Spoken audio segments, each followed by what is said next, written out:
Hey, y'all. So I'm here. Bear with me. Things may get a little weird at first because I just restarted the computer and it didn't have enough time for everything to get booted and running and everything else. So there's still things in the background firing up that may slow things down a little bit. So it might get a little choppy for a few minutes. Oh, how y'all doing? There's two of you. Hello, y'all. Hey, Bev T. Let me fix something here. Just a little twist and turn. There we go. There we go. No. Hey, I started 8 o'clock. It's 8 o'clock.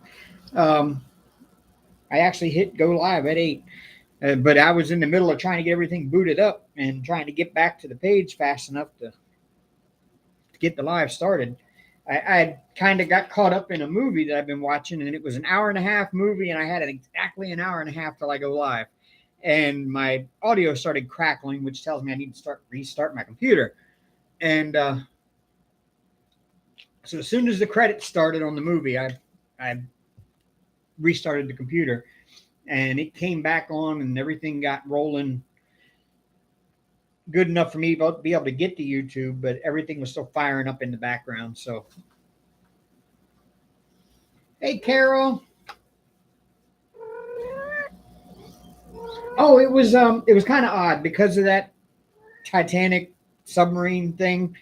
I've been getting all kinds of recommendations for whatever reason about submersibles going down deep in the ocean, and it was a James Cameron movie that he put out when he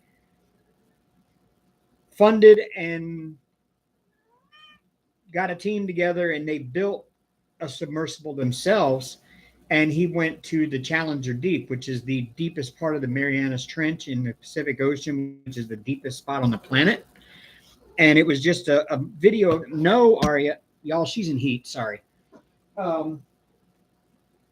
It was just them building that and testing it and getting it ready and everything else. And he ended up riding it down to the bottom. It was a really neat movie.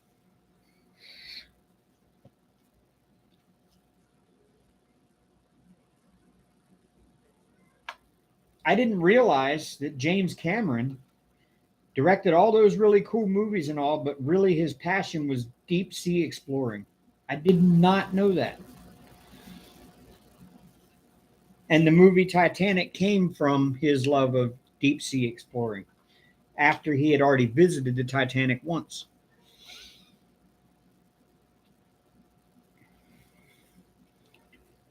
So, yeah, I got kind of caught up in that. It was really, really fun to watch.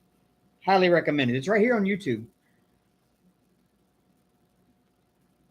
It's called James Cameron's Deep Sea Challenger 3D or something. It's really cool.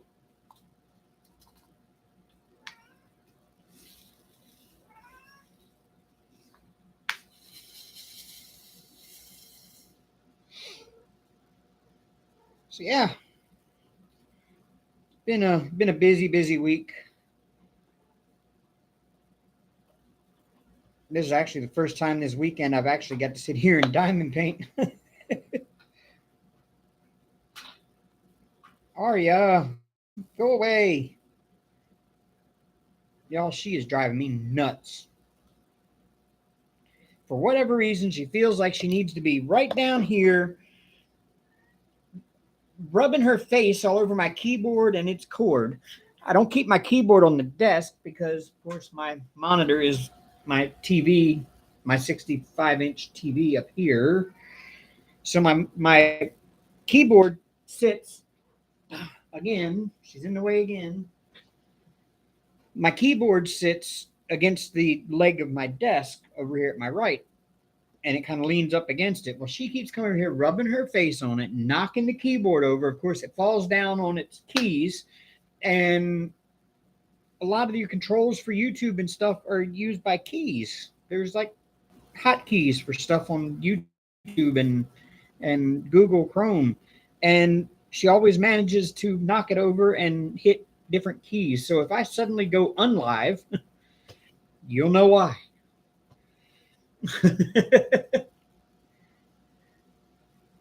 Hey, Katie.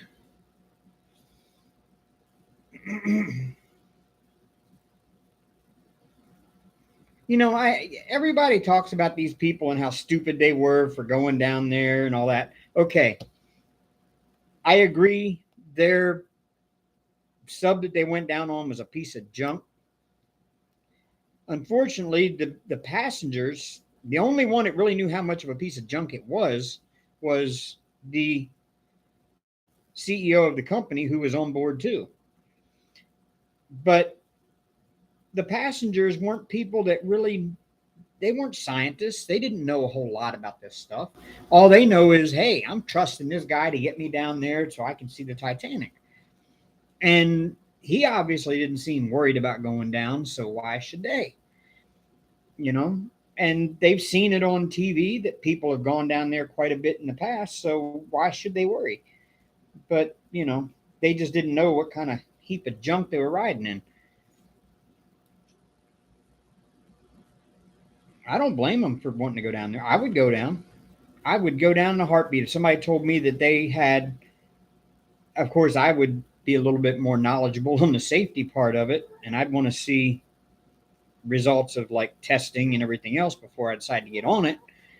But I would gladly ride a sub down and see the Titanic. I think that would be just an amazing thing to say you've done ever. Because there's not very many people who can say they have.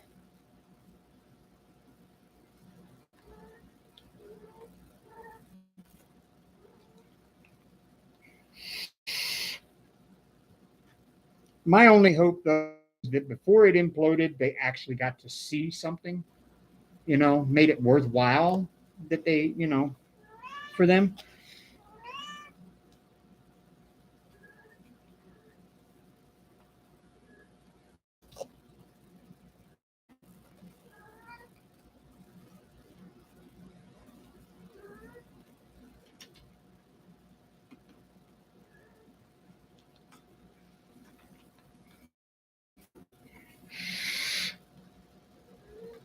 Yeah, I saw that, Katie. That kind of sucked. He didn't really want to, but I think, and here's the Arya, stop.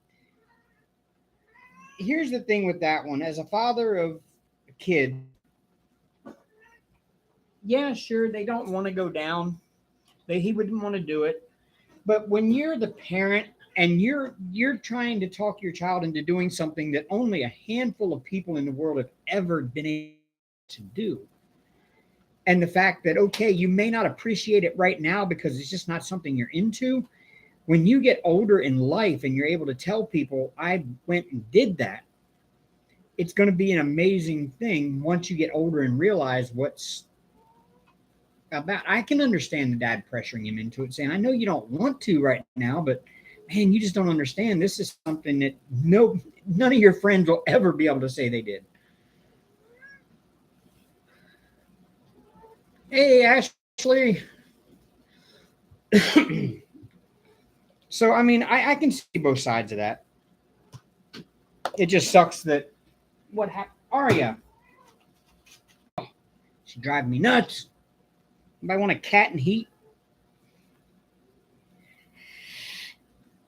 I'll take her back when she's not in heat and she's real sweet and back to being normal Aria. But this climbing all over everything and rubbing her face on everything that she has no business rubbing her face on. Ugh, it's over by my keyboard again. I ain't gonna get much diamond painting done. No, no, no. Oh, where was I? I was right here. I think I got all that color. No, Aria. It's a constant battle stopping her before she gets over there because she's going to knock the keyboard over and then it's going to disconnect me. I might just have to go put her in the bathroom.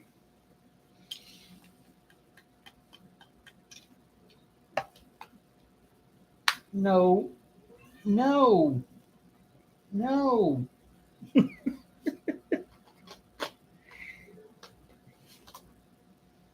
She is persistent. Hey, Phyllis. So I had something interesting happen starting yesterday. Maybe it's actually happened and I just never really paid much attention to it in the morning. Sometimes my hands will be a little numb, but it's not my whole hand. And yesterday morning, it was like that all day. Like it was really bad, like really numb. So this hand here, my left hand, my pinky down the side here, and this half of my ring finger, like over here, is all numb. And it still is today. It's so weird. Um, I tried to research it because I thought it might be something major, major wrong with me, like heart problems or whatever. And everything I can find that talks about numbness even mentions the right half of your ring finger, your pinky, and down the side of your hand being numb leads to either ulnar nerve entrapment, which means right under here, there's a nerve that runs up under that little nub right there on the side of your where your funny bone is. It's the same nerve that your funny bone is. It runs up underneath this like little protrusion of bone, and sometimes they'll get trapped up in there, and it causes this to tingle and be numb on these two fingers. And sometimes it's actually just like carpal tunnel, where the carpal tunnel goes up into the middle and into your palm here. You actually have the cubital tunnel, which runs up this side, and there's another nerve that runs up to this side. And it could be a cubital, it could be the same as carpal tunnel syndrome, but cubital tunnel syndrome.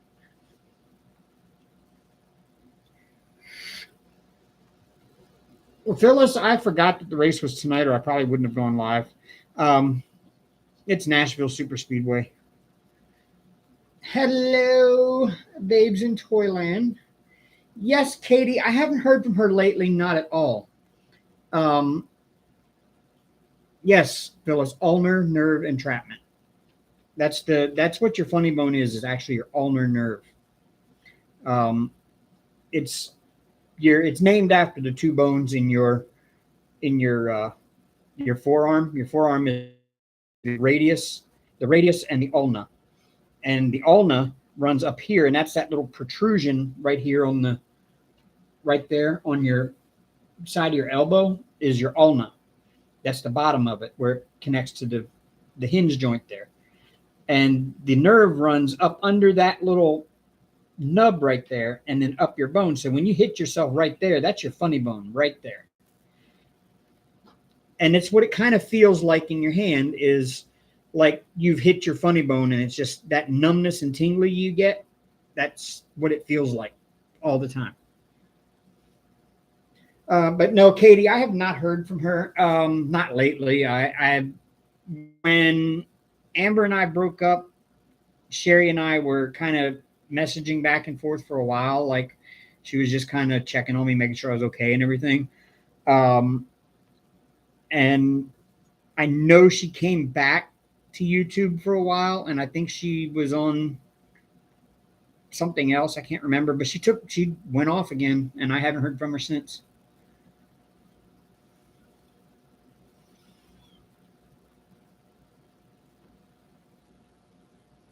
Now, you never want to hear a nurse or a doctor say, oops. No, that's never a good thing. But yeah, I got to looking it up, and it was talking about cubital tunnel syndrome as well, where your carpal tunnel goes up in the middle, and then you have your medial nerve. I think they call it your medial nerve goes up this side, and your ulnar nerve goes up this side. And where your ulnar nerve goes up into your hand on this side, there's a tunnel just like your carpal tunnel, that it goes through a tunnel in the bones here. And it is basically what gives the feeling to your pinky, the side of your hand, and half of your ring finger. And that's what goes numb when you have cubital bone or cubital tunnel syndrome. But your ulnar nerve entrapment comes from sleeping with your hand under your pillow at night, with your elbow bent like this. And it also comes from sitting in a chair with arms like my office chair, like I always do, and I've got my arms on the arms of the chair or up on the desk like this. And when I drive, I always drive with that elbow laying on the armrest of my truck. So it comes from your ulnar nerve entrapment can come from those things, and I do all of them. So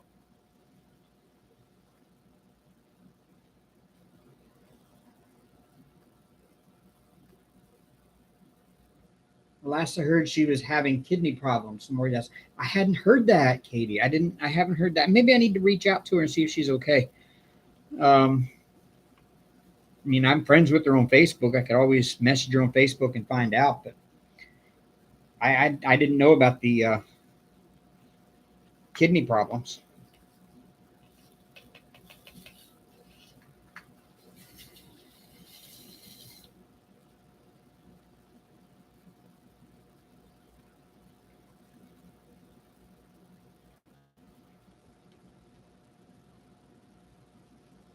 So yeah, I've got that going on. I've got to go see a doctor about it when I get a chance. When I get the extra funds to be able to pay the copays.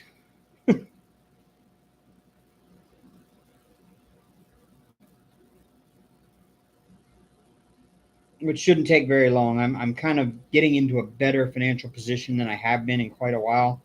Um, I didn't pay my car payment this check, but I'm kind of debating on whether I want to pay it or not. I should probably call them and work something out with them about it, and then maybe I could take the car and take it to a dealership that pays off your trade and get a new car that I'm not going to pay as much per paycheck for.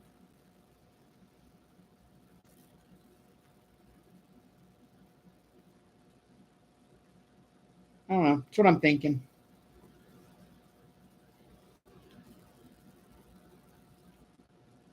But I haven't paid it yet, and it was due a week ago. A week ago this past Friday. It was actually due on the 15th. So yeah, we're really well past our my payment date. And of course, my cell phone is shut off, so they can't reach me. So I expect them to be pulling up out in the front any day now with the tow truck. If they take it, they take it. I'll figure out something. I'm not. They say they'll come after me for that money, but I don't see how they legally can do that with them taking the car back. If they repo a car and they've got it back in their possession, there's no need for me to have to pay another penny on it. The way I look at it.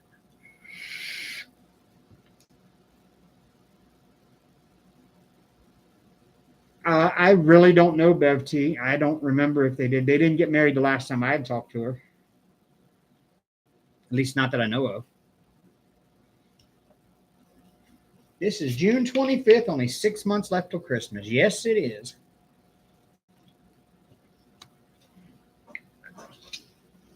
So that means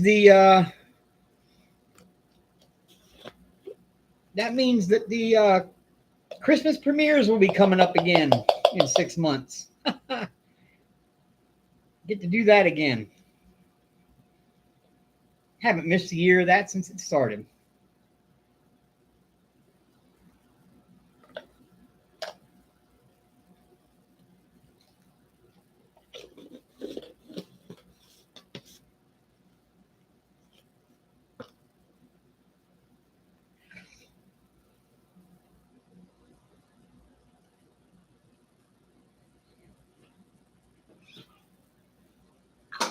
And other than the Christmas premieres, what happened to everybody getting together and doing a DP-a-thon?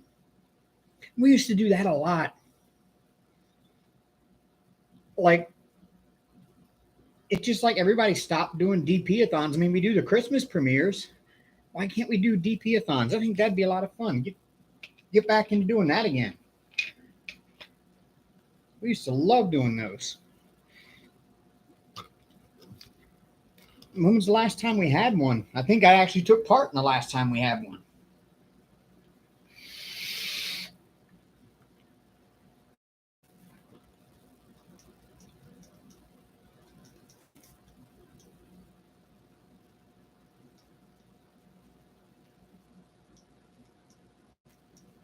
It was actually a really great way for new channels or newer and smaller channels to get subscribers and start building their subscriber base up. It was so much fun.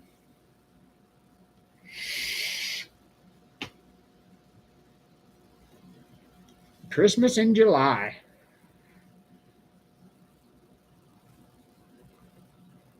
I always wondered where that came from. Where did Christmas in July come from?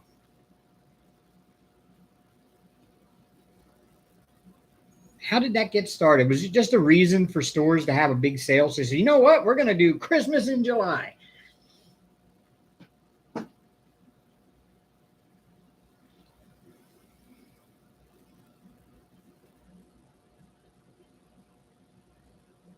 Yeah, I don't know. It's a good question. We'll figure that one out. I have to do some Googling on that one.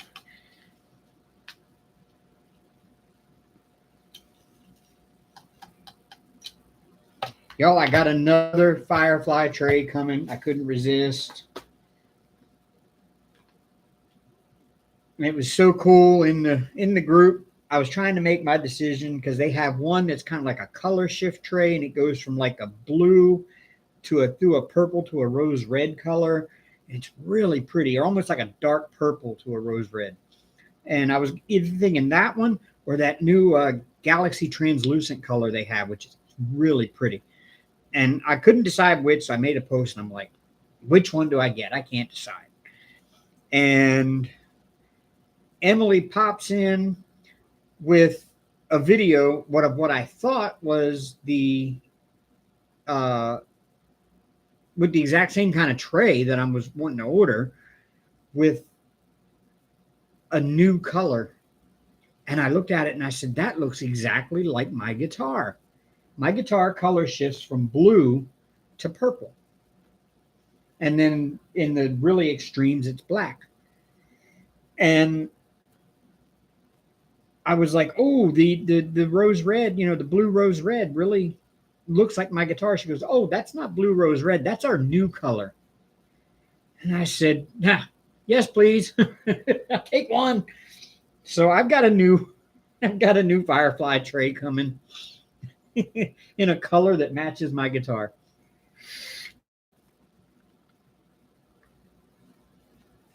That could be possible, Bev T. I don't know. That's an explanation, possibly. So yeah, I don't think any of y'all have ever seen my guitar.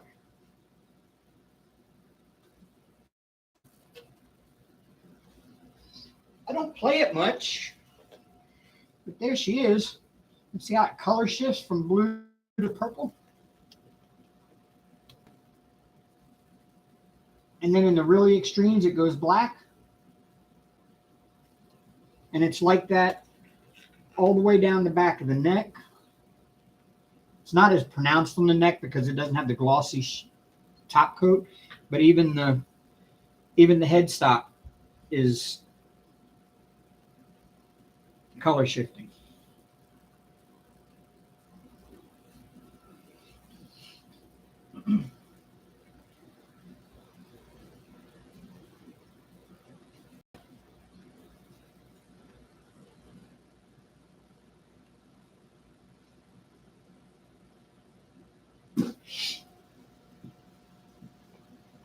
Yeah, that was my guitar. I said I don't play it much. Every now and then I pick it up and I know 3 chords. I need to take lessons. I'm almost 50 years old. I need to take guitar lessons before my hands don't work anymore. But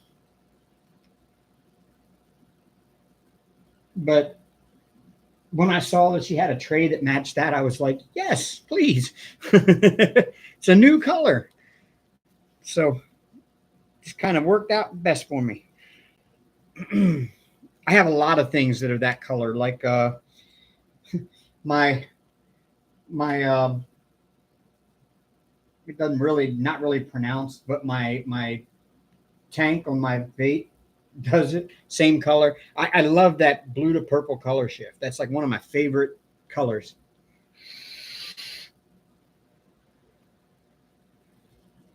Oh, yeah, I know that 20 Celsius at midnight.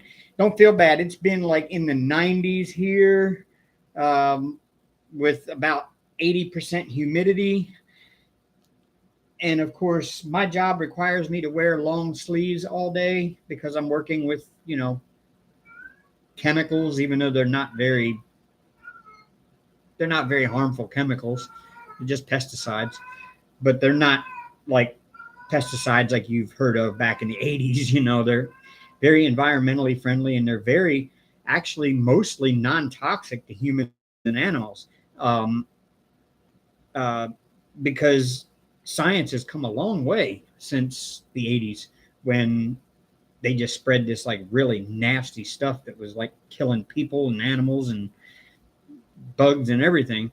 Now the pesticides we use inside of houses now last for 90 days, and your pet could actually lick some up off the floor and it wouldn't hurt them.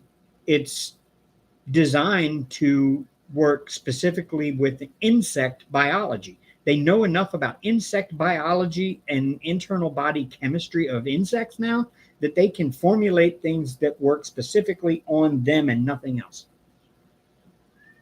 No, no, she does not want me because I cannot give her what she wants. I'm not capable. I'm not built that way. And it would be gross and weird if I did. Hank could give her what she wants, but he got no interest in that.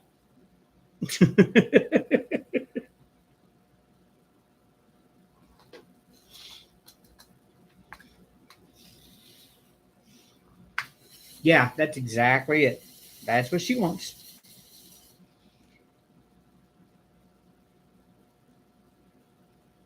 She's driving me nuts. So like I said, y'all, if I go offline really quickly without warning, just know that it's because she knocked over my keyboard and hit some, and one of the keys got pressed when it fell over or whatever. Because that's where she seems to always want to be, is right down here at my keyboard, sitting down here on the floor, and she wants to rub her face on it and knock it over. And she's very persistent about getting to it. It's been a constant battle all day long.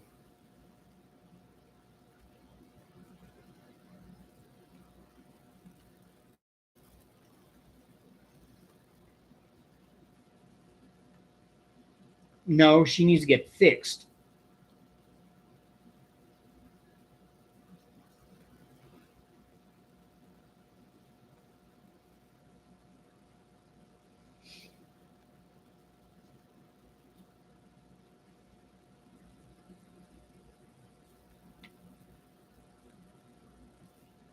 That's what she needs.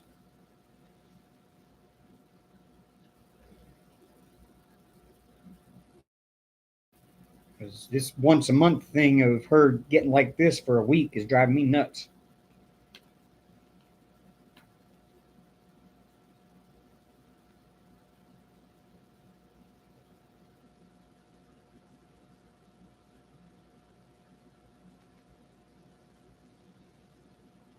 And I'm so proud of me this week. not only was not only did okay, Friday I should have been in a ton of trouble at work. Should have been. Friday I should have been, when I showed up at work, I should have been in a ton of trouble. I Part of our job requires us to have this backpack sprayer called a flow zone. They cost like $300. It's got a rechargeable battery in it. Um, it's got a little electric motor in there that just pumps out at a really good pressure, almost like a pressure washer. And we use it to spray it around the outside of houses. Well, me being ADD as I am, I normally have a routine of what I do when I finish up each step of the job. I do a certain thing, and I normally slide it up in the truck and I put the bicycle cable lock to it and snap it shut. But something interrupted that routine, and I forgot that I hadn't done it, and I forgot that I hadn't put the tailgate up, and I went and got all the signatures and stuff I needed from my customer. And normally, once I do that, I'm ready to just hop in the truck and leave because I got everything ready because my routine has made sure of it. Well, this time the routine didn't make sure of it, and I drove off, and the backpack sprayer came off the back of the truck. And I didn't realize it till I got to my next stop about, I don't know, 10, 12 miles away. Turned around and went back to look for it. I ended up out walking the side of the road in the rain until 7 p.m. looking for this thing to see if it fell off and flew off in the weeds that I didn't see it. I never found it. Somebody must have picked it up as soon as I dropped it. And that was the third one in the last month and a half I've had that happen to. I'm already paying off one with $50 a check out of my check until it's paid off. So I thought I was going to be in huge trouble. So I wrote my boss a nice text with a story in it. It was like story time. I wrote about myself in third person because he's never really given me a chance to explain why these things happen to me when I'm at work. Like, why do things like that happen? Why can't I get my scheduling done on time every month and everything else? And I try to explain to him, like, my issues that I have with attention deficit and what it causes with time management and forgetfulness and things like that. And he never really was hearing it and understanding it because if you don't have ADD, you don't understand what it's like. You think you can just say, do better, and you'll do better. But it's not like I'm consciously messing up. And so I figured I'd write him a story. And I wrote him a long third-person story about a guy named Dave. And I explained to him how Dave's mind works and why it does the way it does before breaking the news in the end of it about, how Dave lost a backpack sprayer. So when I showed up at work, I was supposed to be in big trouble. He didn't say a word to me. He just said, we'll talk after the meeting. Like, okay. I knew what that was about. Nobody else did. And only his wife, because his wife is actually filling in the front office until we get some more front office people. And she knew about it, but she didn't tell him. I guess maybe she told him when he got home. I don't know. But she looked at me and she said, what we talked about yesterday, don't mention it to anyone. I was like, okay. And during the meeting, I got congratulated on how well I'm doing with my scheduling this month and how I'm the only one of all the techs that is actually ahead on his scheduling. And as a result, I was the only tech this weekend that did not have to work Saturday. And then after the meeting, he takes me out to another truck and he hands me a flow zone out of the other truck. And he says, if I report this one, they're going to want me to fire you. I'm not saying a word, but don't let it happen again. So,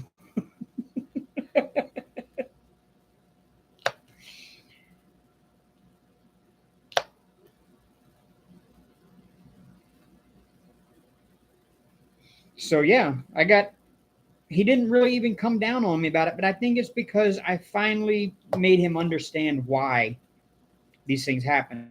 It's not something that I can control or that I can easily control.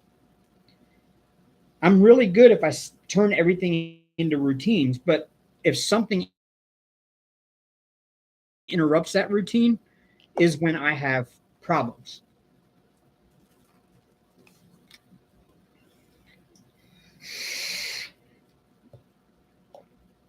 Now, I was sweating it. I really seriously thought when I came home Thursday night after walking out in the rain, I was soaking wet. Even my good Red Wing waterproof boots had soaked through. And I was just soaking wet when I came home Thursday night. And I thought, man, I can't afford to lose this job, but I think I just did. And sure enough, nope. My boss is really cool. I really do like him a lot. He's one of the better bosses I've ever worked for. Sometimes he can be a little tough on you, strict, but that's his job. But he actually has a heart, a lot of bosses that I've had.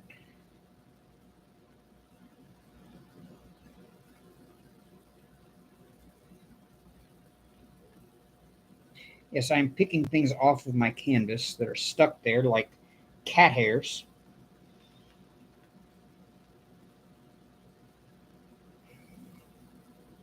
Because the cats like to step right, they never step anywhere on the canvas except the sticky spot. The exposed adhesive. They could step here, here, here, here, here. Nope, right here. Every time. See, otherwise, everything's going good, though. I sat down this afternoon. I made a few phone calls, probably about, I don't know,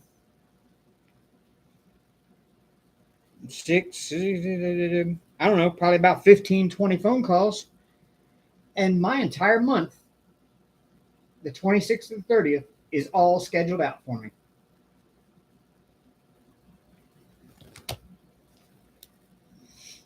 Everything is scheduled, has a time.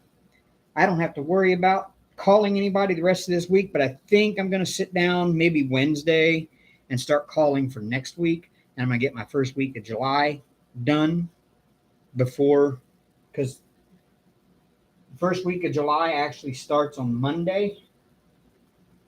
And I have quite a few stops to do. There's my July. If you notice, July 2nd, there's 86 more there that I have to do because everything they have that doesn't auto-generate goes to the first Sunday of the month.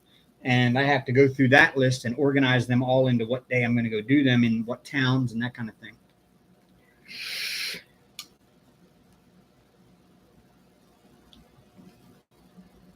I normally have right around 170 to 200 a month to do, depending on which month it is, where I'm at in my cycle of quarters.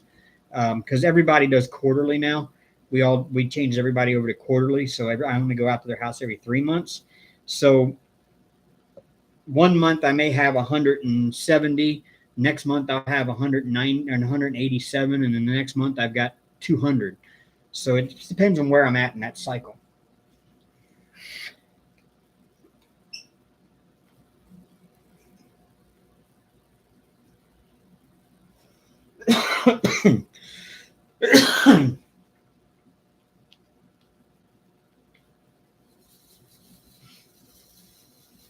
So I need to start, I guess I'll start Wednesday or so. I get home from work. I'll sit down and spend a couple hours calling people. I get to clock in and I get to work from home during those times and clock in hourly. So, why not? I come home every night a little bit for an hour or two, clock in and get $16 an hour for a couple hours. Because that just goes right on top of the commission that I make from doing all the work.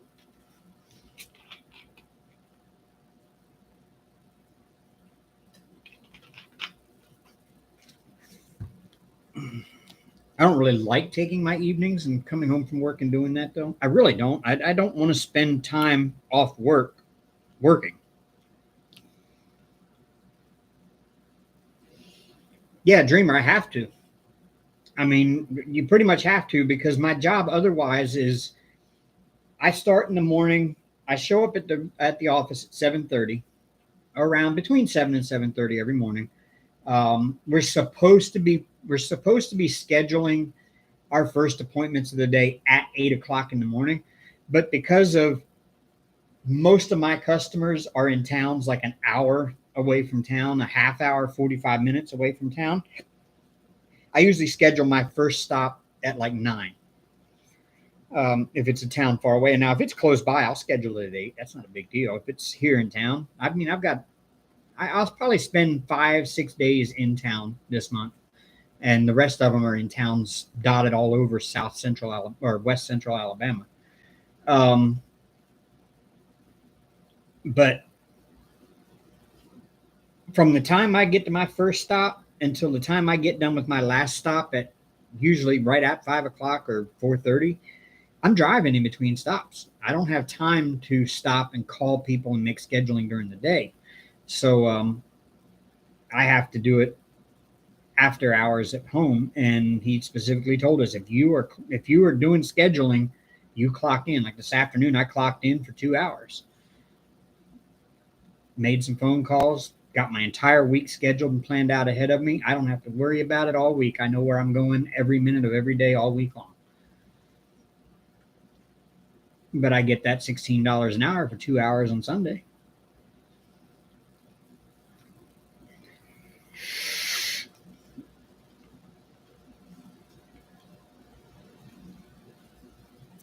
Anything I do for the company on my off time, I clock in and go do it.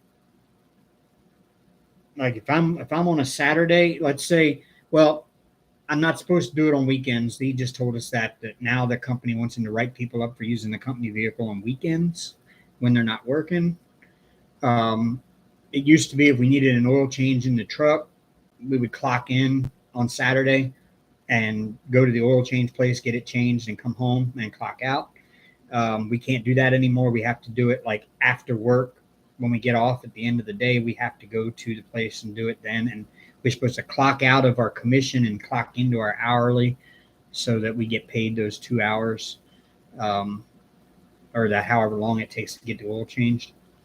So anything we do for the company on hours that are outside of our actual job part of it, that we clock in for hourly.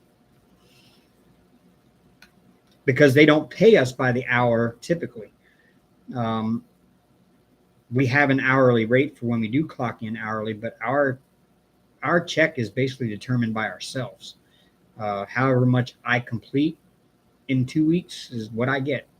Whatever I finish between the 1st and the 15th of every month, I get paid for on the 30th as far as commission goes. If I don't clock in hourly after hours to do anything else, that's all I make is that commission. So because of that, they know that there's times we have to do work outside of the regular, just what our job entails, because part of our job is we have to schedule all of our own customers. We don't have somebody at the office that calls and schedules and just hands you a list of appointments for the day, which I wish we did have. It's the first job I've ever worked in the field that I had to call and make all my own appointments and schedule my own appointments, because I've always worked at jobs in the field where your times were handed to you. You walked into work, you picked up your list for the day and said, okay, these are my stops for today, and this one's that time, this one's that time, this one's that time, and you just go do them. But the pest control industry works a little differently.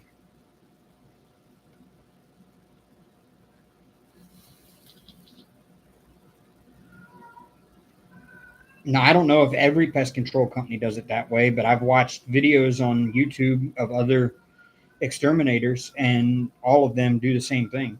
All of them have to schedule their own appointments.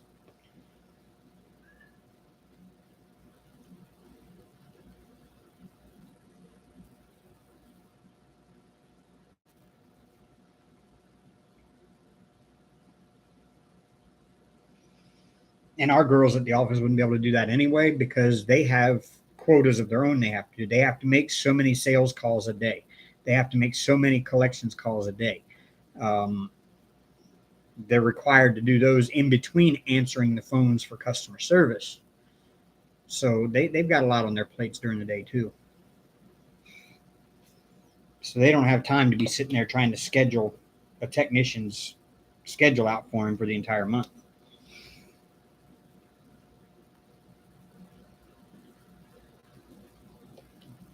And that would be a full-time job for each tech. So they would have to have a girl for each tech. So that would double the amount of office people that we would have to have if they were to do that.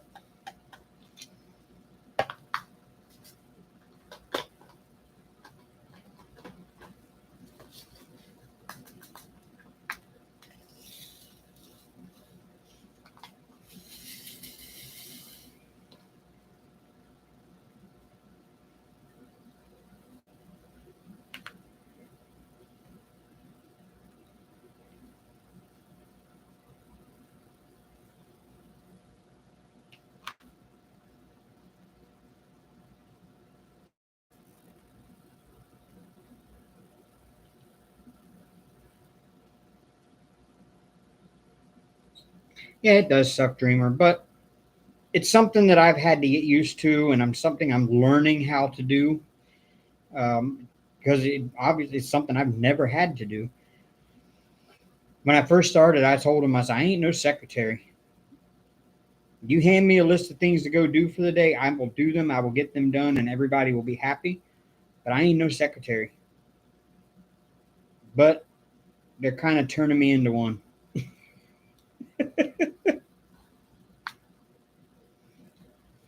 Not that there's anything wrong with secretaries. I don't mean it in that way. It's just I ain't one.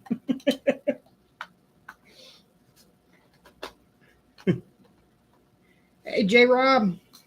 Hello, hello.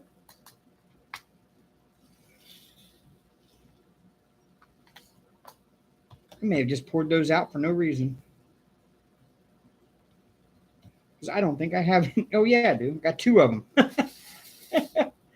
I've got two of that color in here.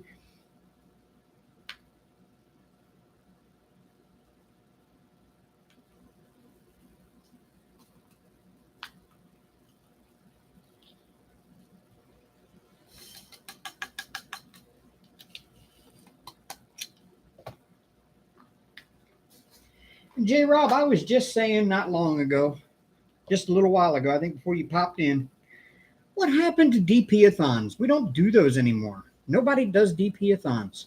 What happened? Those were so much fun.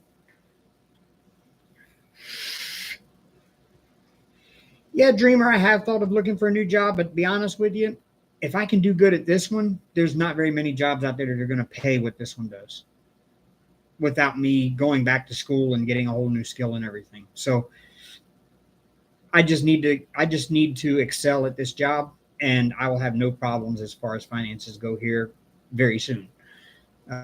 So far for this past month, my paychecks have been almost double what they were last month. Um, just by me staying on top of the scheduling and making sure that I'm getting, 10, anywhere from 8 to 10 to 12 stops a day done. And as long as I continue doing that every month, I'm going to be looking good as far as finances go. It's just going to take a little bit of time to get dug out of this hole, but yeah.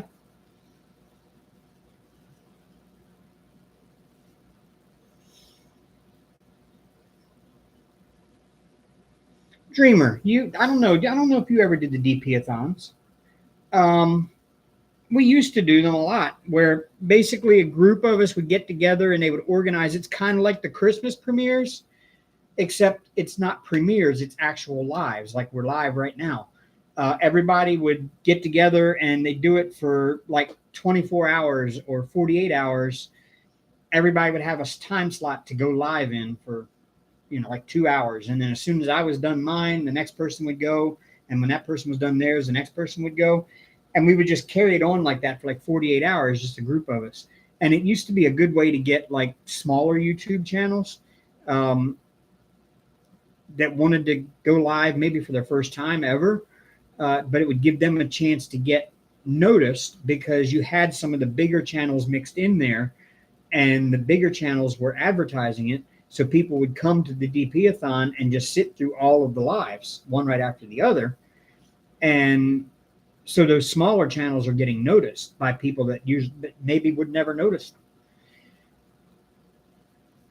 And it was a lot of fun. It was a whole lot of fun. But yeah, I see where J Rob's like, yeah, it's well, that's Christmas. That's premieres. That's different than a DP-a-thon. DP-a-thon is live, not premieres.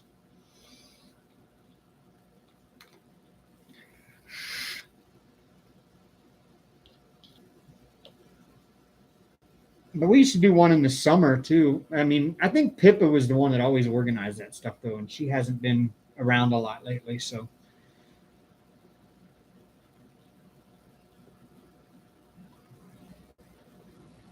yeah, I'm not a secretary. I wouldn't be any good at organizing that. I'd have everybody confused on what time they were supposed to be. And then you always got that one person who's, oh, I just had this come up. I can't do it. And then you need to emergency find 3 people at the last minute to fill in slots. And yeah, nope, not me. I can't organize that.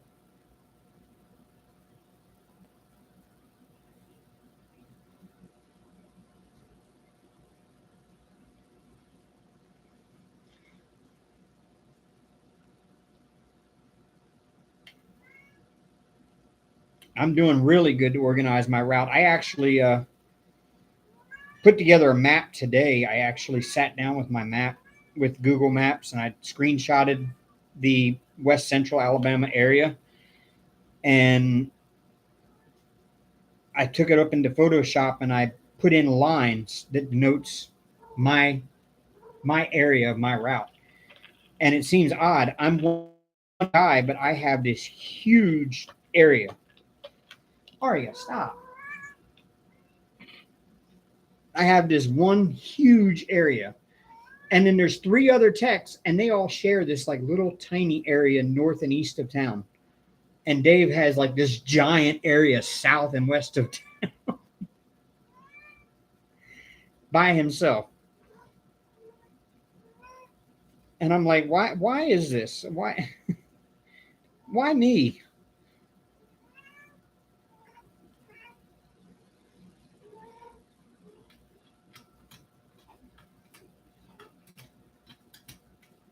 Aria, hey, hey.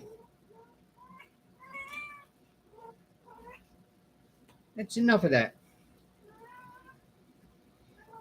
She is a mess tonight, y'all. Let me find it.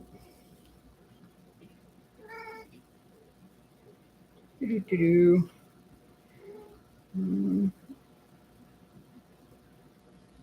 Yeah, there we go.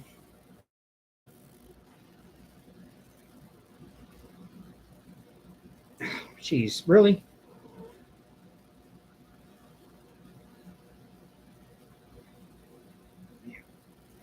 Okay, I don't know if y'all can see it,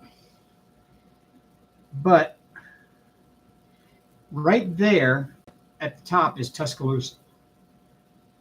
This over here is this white dotted line going all the way down here is the Mississippi state line. The black outlined area is my territory around Tuscaloosa. Now, the other guys have this little area up here.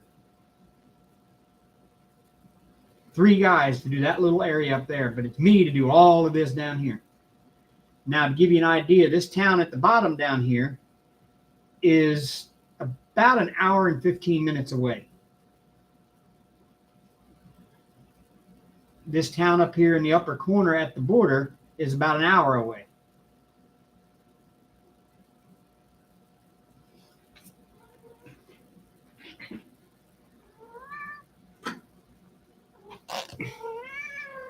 Really?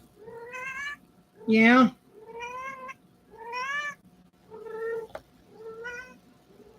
Okay.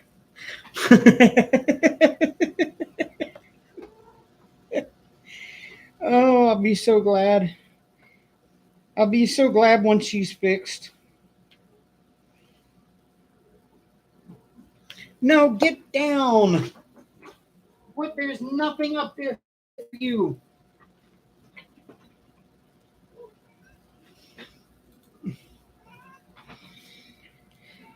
Oh. She's up on my desk and then she's like trying to climb my paint shelf that I use for all my model paints. And then she ends up knocking them all off onto the desk. She's just like a little wrecking ball when she's in heat. She's just like knocking over. There goes the keyboard. No, get out of there. Get out of there. Come on.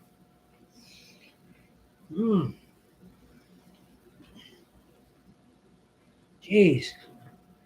Oh, yeah. I absolutely have the worst route. That's what makes it hard for me on the scheduling part, is because I have so many little towns that are so far away from home base, so to speak, that I have to work it in to make sure I make it to all of those towns. And some of those towns I have to spend more than one day in, but some towns I'm only down that way one day a month. And they give you enough. Basically, what they look at is they want you to do 8 stops a day for every working day of the month. So that's what they try to work in your schedule, or work in as far as what they put on you and on your route. And so that pretty much fills my entire month from day one to the end. And you never can get everybody in a town to be available on the day that you're going to be in that town.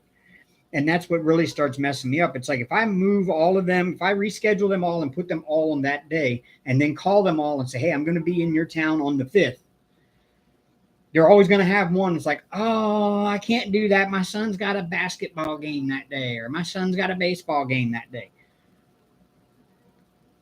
And then you're like, but that's the only time of the month I'm coming to your town.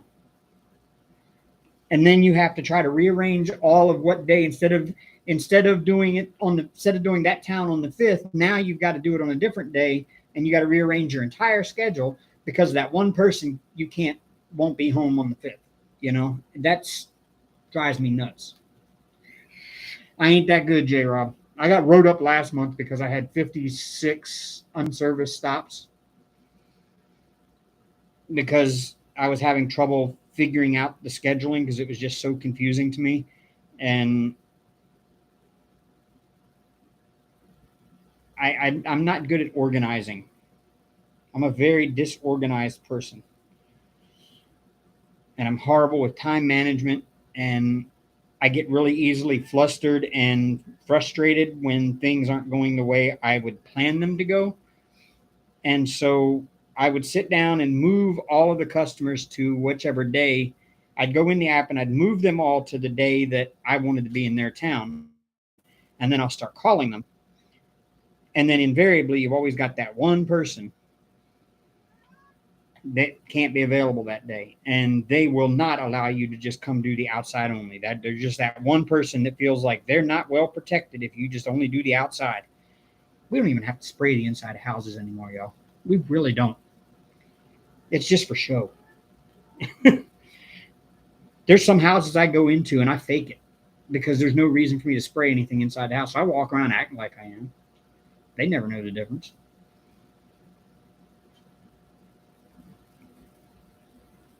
But we don't need to spray the inside anymore. Our job doesn't involve spraying the inside of a house. It involves inspecting. And then if there's evidence of activity with any kind of insect activity, then we spray the area that has the signs of activity. A lot of houses don't have any sign of activity because we spray the outside so well that the bugs can't get in. But these people feel like you have to come in and spray because they're older folks, and that's all they've ever known. Bugman comes, he sprays all the baseboards, and they're protected. So when I walk in the house and I just start walking around with a flashlight, looking in every little corner and down they're like, "You didn't spray anything." No, ma'am. There's no reason to. Well, you're supposed to spray the baseboards. No, I'm not. No, I'm not. Well, that's what they've always done. Well, they don't do it that way anymore. 25 years now, we have not been baseboard jockeys.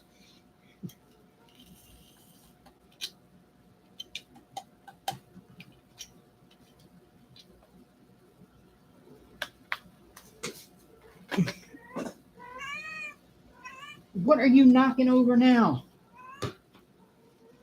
You do not need to rub your face on everything in the house.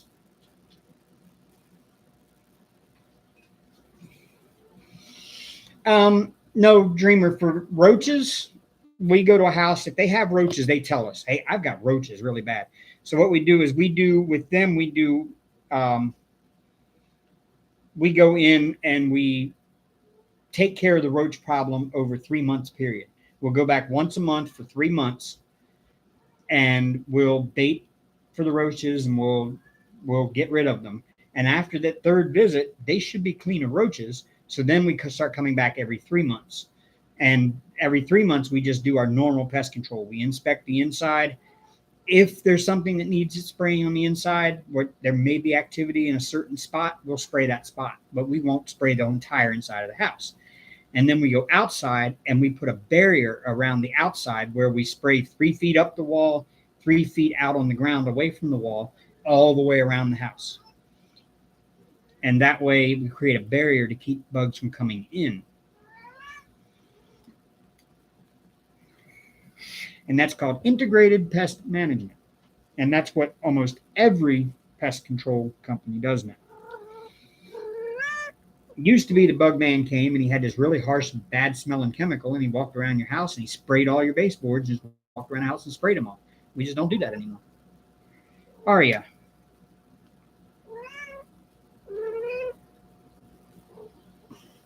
No.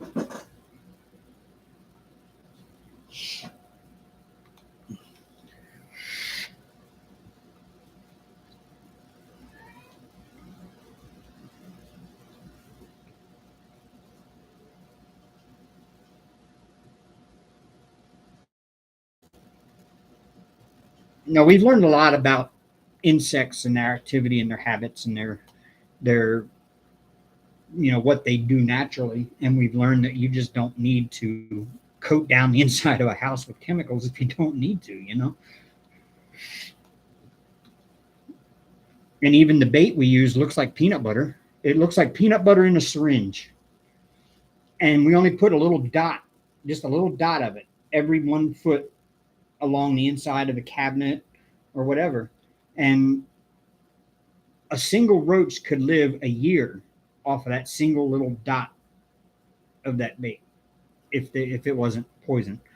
But and it's not even designed to be poison to humans. We could eat it; it wouldn't hurt us.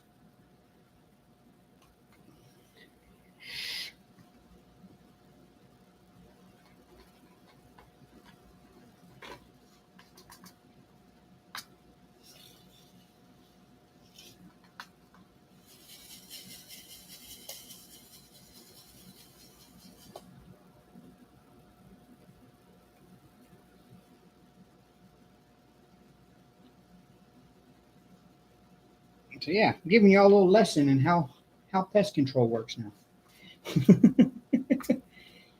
So if you ever have to have it done, you'll already know going into it what to expect from your pest control guy.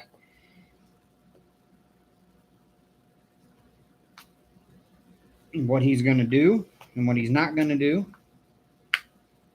I've actually had several of my customers quit because the previous management at our office was doing things the old-fashioned way and not doing it the way the parent company Arrow wants it done. And they were catering to the customer. Like the customer said, "Oh, I think I got mice." They were putting mouse bait boxes inside the house. We're not supposed to do that by law. I'm not supposed to do that anymore. But they were doing it, or they were putting them under the house. We're not even supposed to be using those mouse bait boxes anymore at all, in or outside. And yet they were doing it. And the customers, all these customers from this route I took over, have been spoiled by whoever ran it for the years ahead of me. And they expect me to come out and go 5,000 miles for them. When I'm supposed to just come out there, inspect the house on the inside, spray the outside, go on, move to the next one, be done in 30 minutes.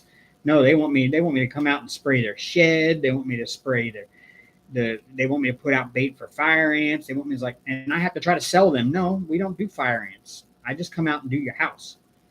Fire ants is a $50 every quarter service that we offer. I can sell you the fire ant service. Well, the last guy used to do it. Well, I'm sorry, I'm not the last guy, and I'm doing things the way the company wants me to do them. Well, I don't want service anymore. Then. Okay, thank you. Have a good day. Fill out a cancel sheet and go on my way.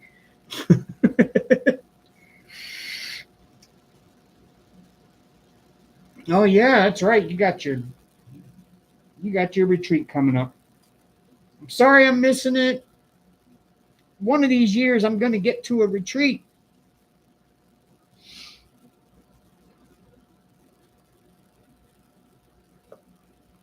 Just make J Rob, if you can, do me a favor.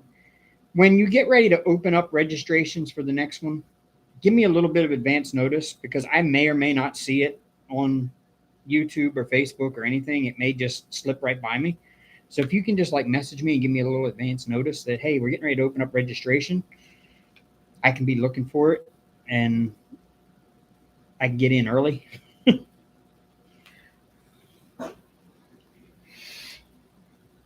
Why are they selling what?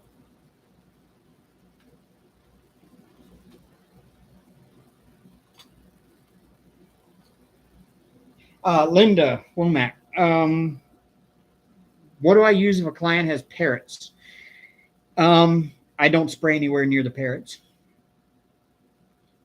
I mean, the stuff we use on the inside will not harm birds, dogs, cats, animals, people, anything. The stuff we use inside, the stuff we use outside, we don't want to get it near exotic birds, tropical birds, because it will harm them. So if you have them, like I have one customer that has, she has some finches, and she has a cockatiel and a couple of parakeets that she keeps out on her front porch most of the time during the day. And I go nowhere near that front porch when I do the outside. And I tell the customer ahead of time, I will not be doing anywhere near your front porch, because if a gust of wind comes up and that little bit of mist that comes off the wall when I'm spraying the wall comes up over that porch and gets to them, it'll kill them birds in a heartbeat. So I just don't spray around the birds. Now inside the house doesn't bother me. Now inside the house, I won't spray around kids' toys. I won't spray around dog toys, and I won't spray around the dog's feeding area or cat litter boxes. But even though it's safe for them, I still don't want to spray it around that stuff, just because why, you know? What we do on, oh, wow. Um, what we do is we have different services we sell. Like when I go out to the house for regular pest control, it's about $85 to $95 a month, depending on the size of the house. That encompasses just me coming in and doing the inside inspection, hitting the hot spots inside the house, which normally every house I will spray where the pipes go into the walls, under the sinks, and I will spray all of your doors that go to the outside along the base of those doors, and behind your washer dryer where your dryer vent goes out, that kind of thing. And that's it. And then I go outside and do the barrier around the outside of the house, and that's what I'm due for that $85 a month. Now, if they have fire ants in the yard, then I can sell a fire ant service, which is $50 a quarter. And that I come out there once every 3 months and I throw bait throughout the entire yard. I scatter granular bait throughout the entire yard that kills fire ants. If they have rodents, I can do a rodent control, $50 a month for us to come out and do rodent control. We don't do the bait boxes, like the mouse bait boxes, the little ones that are about that big. Because they're made of a soft plastic and dogs can get them and chew them open and get to the bait, which would kill the dog. And kids can pop them open really easy because they break really easy. So we're just not allowed to use those anymore. So what we put out now is if they have indoor rodents, we put these things called T-Rex traps on the inside, and they look like a T-Rex mouth. You push them open on the back like a woman's hair clip, and they click open. And there's like a little tongue inside there, and the edges around the front look like little teeth.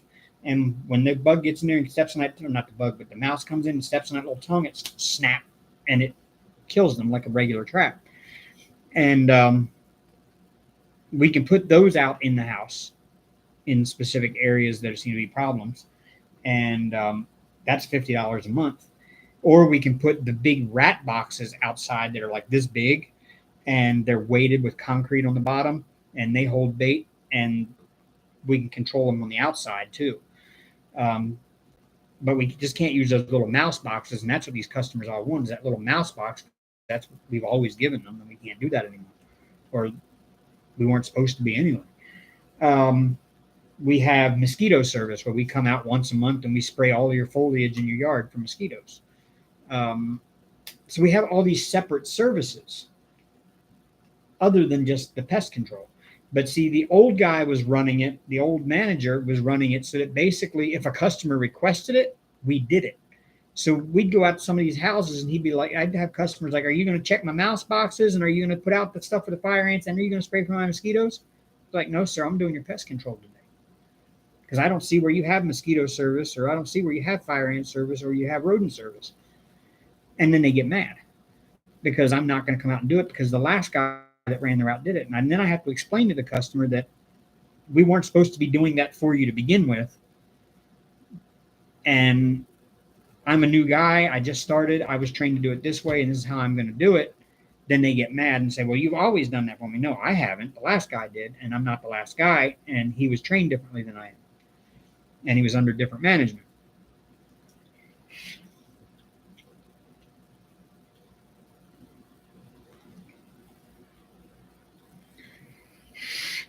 That's pretty expensive there, J. Rob. 600. Wow. Okay. I have to. Yeah. You know, I. But this time next year, I should be plenty good to go and be able to pay that.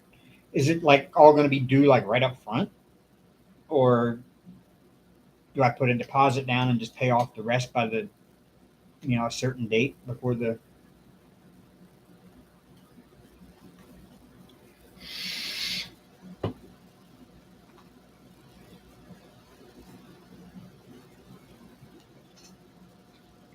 Speaking of the rodent service, though, I'll tell you this: I had this lady.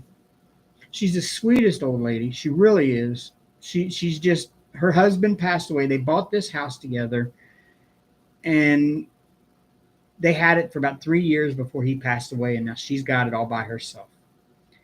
And she called us to come out, and I came out my first visit with her, and she walked me around the house and showed me where the rats living in her ceiling had been eating her carpet. And you could see where they had built nests in the crown molding over top her cabinets in her kitchen. And they were living in her ceiling and in the crown molding over top her cabinets in her kitchen. And she was beside herself. She just didn't know what to do. She goes, I don't know how to do this. And I went through and I put bait boxes outside to keep new ones from coming in. And then the next visit, I brought her some T-Rex traps and some bacon bait to put in them. And I showed her how to use them. And she called me up like an hour after I left the first time. After the first time, she called me up a week later and she goes, it's still not, they're still here. I don't know what to do. So I came back out for the second month visit. And I put the T-Rex traps out, showed her how to use them, how to check them, how to reset them and everything. And she called me an hour after I left there the second time. She goes, we got one. I'm like, great. Did you reset the trap? She goes, yes. It's like, all right, just keep doing that. Every time you catch one, reset the trap, put it in the same spot. I just came out for my third visit with her, and she has not had one of those traps go off actually, this is my fourth visit with her. She has not had one of those traps go off in the last 3 weeks. So we got rid of all the rats that were living in the ceiling, which there were quite a few of them, because she said they were actually literally going off every 2 hours for a while there. There were so many of them in the ceiling living up there. And the bait boxes outside have really decent activity on them. So that means that the outside rats are eating the bait and then going off somewhere and dying. So I have never seen a woman so happy with me. She gave me all kinds of fresh vegetables out of the garden before I left her house the other day. Like gave me tomatoes and cucumbers and all this stuff. And she goes, when you come back next month, I'll have some watermelons for you. I'm like, oh, yes. Oh, I could do that then. I could do that easy. 3 classes? Y'all gonna teach me how to diamond paint?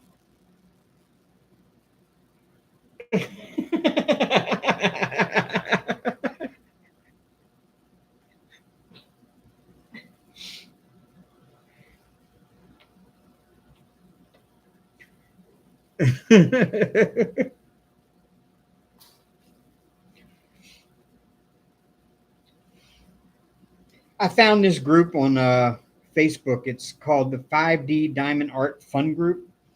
And it's been so much fun. I think I mentioned it last week. It's been so much fun, like teaching these people, because most of them are brand new. And a lot of them, their only exposure to diamond painting has been Temu so far. And they think it's the best thing ever.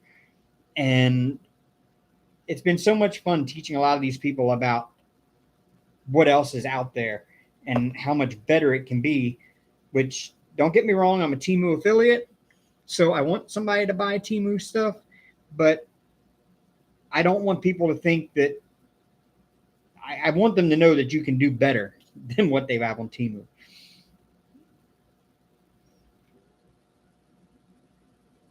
Because it's like one post after the other. It's like you have to constantly, continually be telling people size matters in diamond painting. Because, Temu only really offers like a bunch of 30 by 40s, and they put the most ridiculously detailed pictures. And of course, they don't put a render of what it's going to look like when finished, because they already know that it's going to look like horrible in 30 by 40. And so these people are buying them, and then they post a picture of it on the group.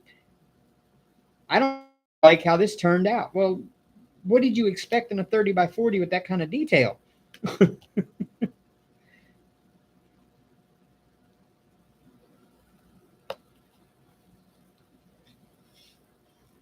Thank you, J. Rob. Have a great night. Temu isn't bad, Dreamer. I mean, they have some bigger ones, but you have to specifically look for large size diamond paintings. I've got some on the way because when you sign up as an affiliate, they give you so much money worth of credits to buy things with so that you can show them on your channel and show them off and everything. And when you do that, you also post back the links to the videos in the Temu affiliate area, and they'll come see it. And when they do, and they see that you're showing their stuff off and showing it off properly, they give you more free money to buy more stuff. And they do have some decent larger size diamond paintings that are not just 30 by 40. There's some 40 by 70s. I think I've got a couple of 40 by 70s coming. I've got like a 40 by 85 of the Last Supper coming, and some accessories that I've thought were kind of neat. And so I've got all those coming. I'm going to be doing a team haul video here soon, and then I'll post my link and code up there and everything for everybody. So, you know, I got no problem with it. If that's what, I mean, it's like I tell people in that other group, 30 by 40 is okay for certain images, some kind of like cartoon characters or cartoonish type pictures or stuff that's not really highly detailed.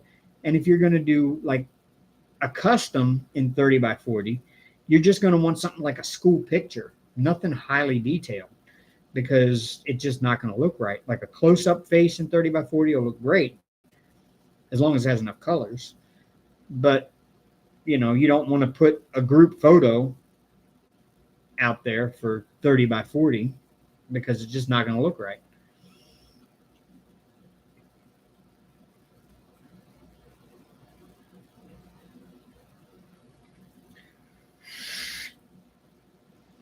Well, I mean, what'd you expect, Dreamer? It's cheap Chinese stuff. I mean, it's basically Wish.com with a better advertising campaign. I mean, be honest with you, Temu is just Wish with a better advertising campaign.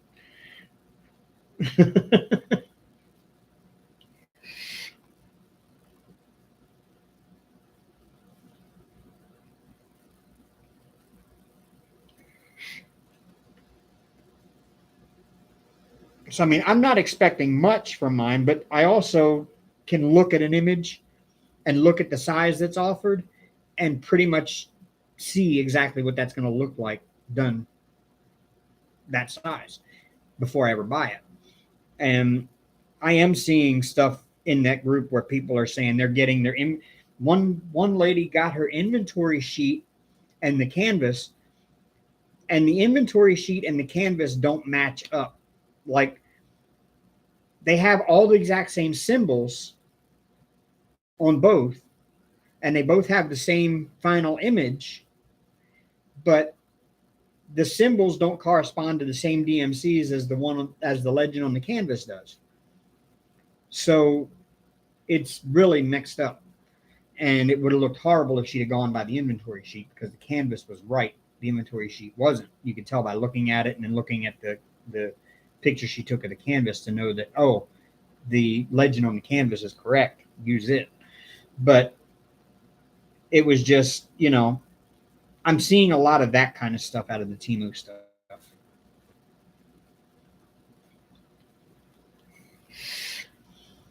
And of course, the typical, you know, my drills keep falling off. The canvas isn't sticky enough. The drills are falling off. It's not that the canvas isn't sticky enough. It's just you got bad drills.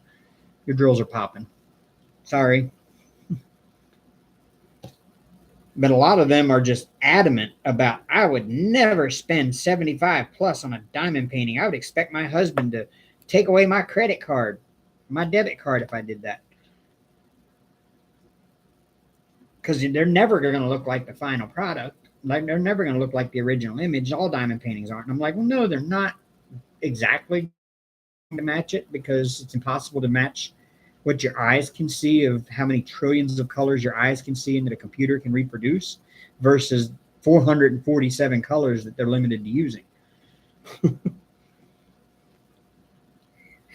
But the bigger, more expensive companies can do a much better job of it than a cheap Chinese company that's only selling you 30 by 40s.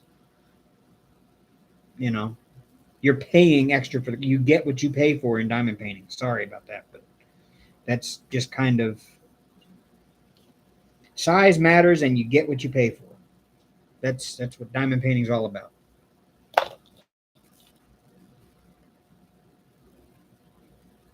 Oh, I know the one you got, Bev T. I've seen that one.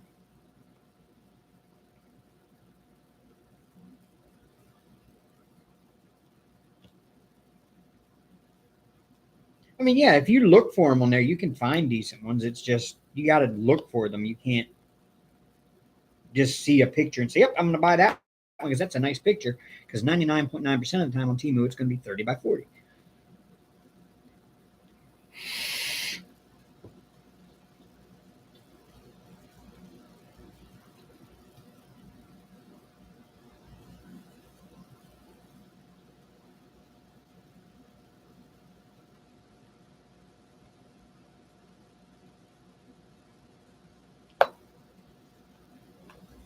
Hey, Diamond Painting Cajun, I see you made it on time tonight.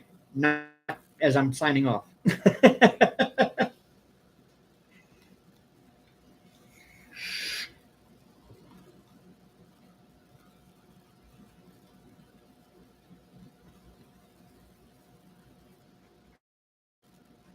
And then, of course, I had a long, drawn out discussion, disagreement, debate, whatever you want to call it, with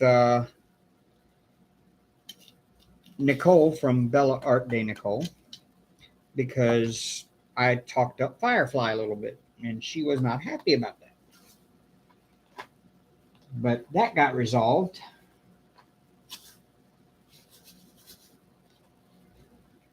In a way that I wasn't even expecting. It was kind of one of those boom moments that I went, oh.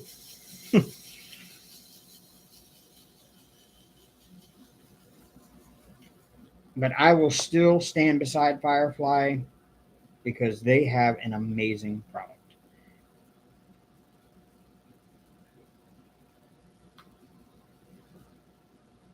And they are doing things with diamond trays that I have never seen anybody else attempt to do. And not that the other companies don't have good trays. I'm not putting down any other company's trays, and everybody's got good ones. But to me, Firefly just have the most well thought out product.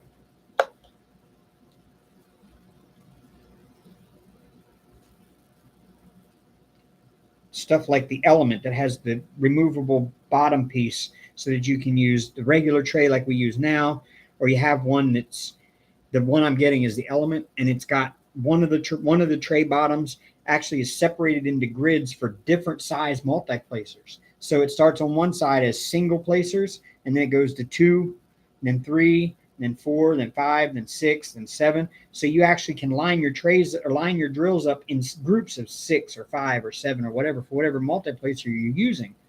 That is cool. And then they've got the single, the single gridded thing for single placing, which, it's kind of cool. I mean, it's just got these removable things on the bottom that you can take out. And of course, it's still got the little switch open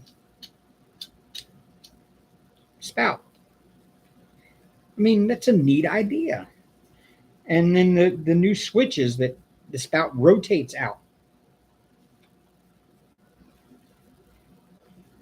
Hi, Deborah.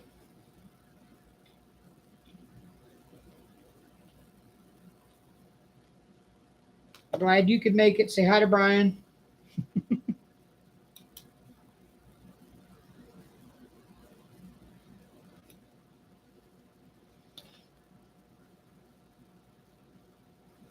Because Brian hardly ever comes in my lives anymore. And if he does, he just works and lurks and never says anything.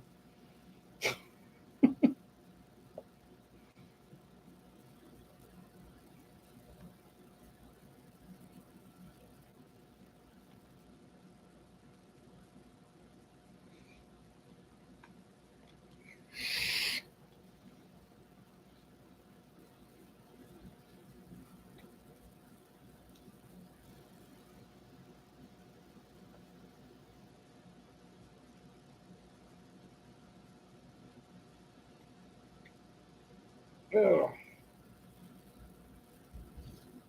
Oh, she already left, Deborah. J-Rob did a little while ago. She had to go do some packing.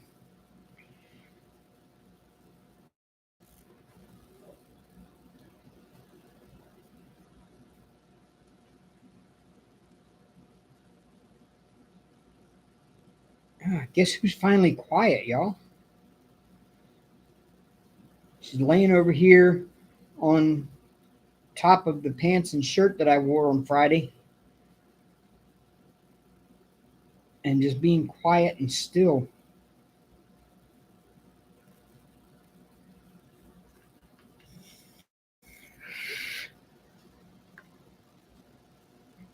Wait, did I say hi to Terry? I thought I did. I know I recognized that she was here, and I thought I said hi to her way back when she came in, but I thought I did. But I've said so much since then, I can't remember.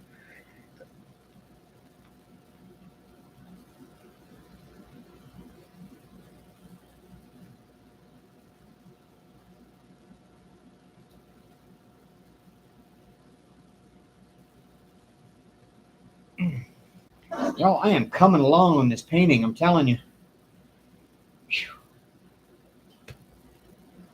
But I sat there and figured it out. I got a quarter of the way done. I got a quarter of the way done in 5 months. So that means I've got another 15 months left to get to the top of this painting. 15 more months.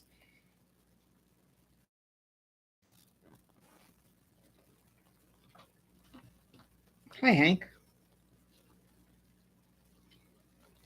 No, thank you for moving my tray for me. Thank you. I needed that.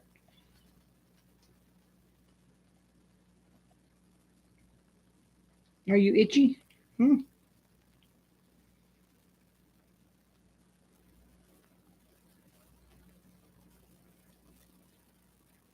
Excuse me. Excuse me.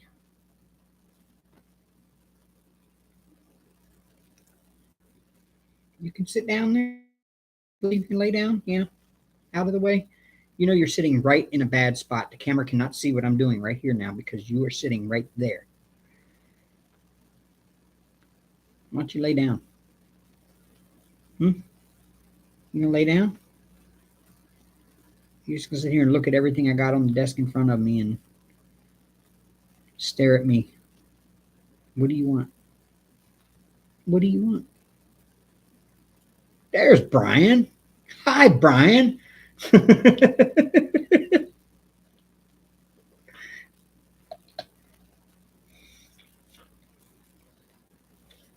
Excuse me, Hank.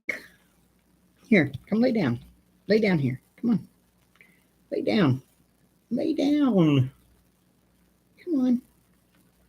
Lay down. There you go. There you go, buddy. Yeah. Oh, there you go. Yeah, that's what we wanted.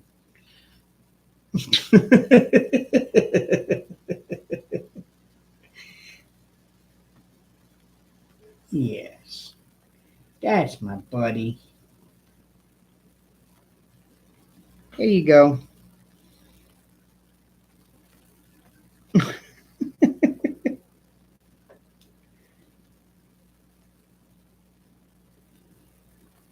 Now he's just being cute on purpose. I just saw one of these. Where in the world did I just see it? Oh, right there. Oh, there's a whole line of them right there. Okay. There's a lot of confetti in this painting. A lot more confetti than I thought there would be.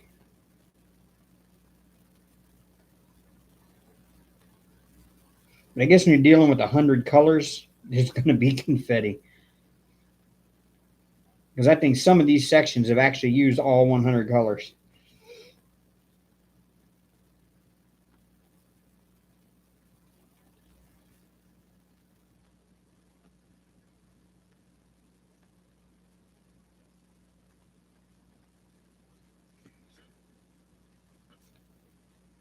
Okay, I think that's all of that color. If not, I'll find it later.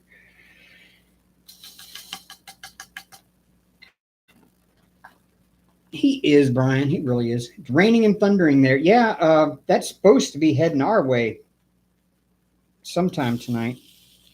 It's expanding down to the southwest or southeast of you, but southwest of where the main body of it is. They were talking about, like, I know I watched Ryan Hall yesterday. He put out a video and he was showing the future radar, and it was showing like a round of it developing down this way at like 10 p.m. But it's 9:30 now, and I don't think we've got anything like that even nearby us yet. Let me look at the weather.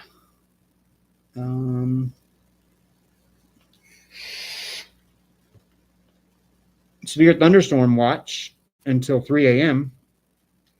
Grab an umbrella. Storms can.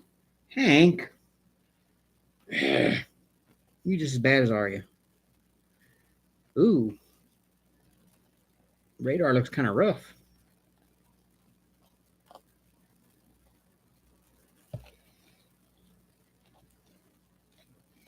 You just knocked that off the desk, and you're just going to sit there like that and look at me now, and the camera's all out of focus because your big head's in the way.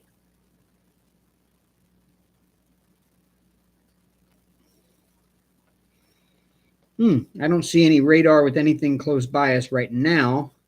Let me play through the future radar. Oh, ooh, looks like in about an hour or two, it's really going to get strong here. Okay.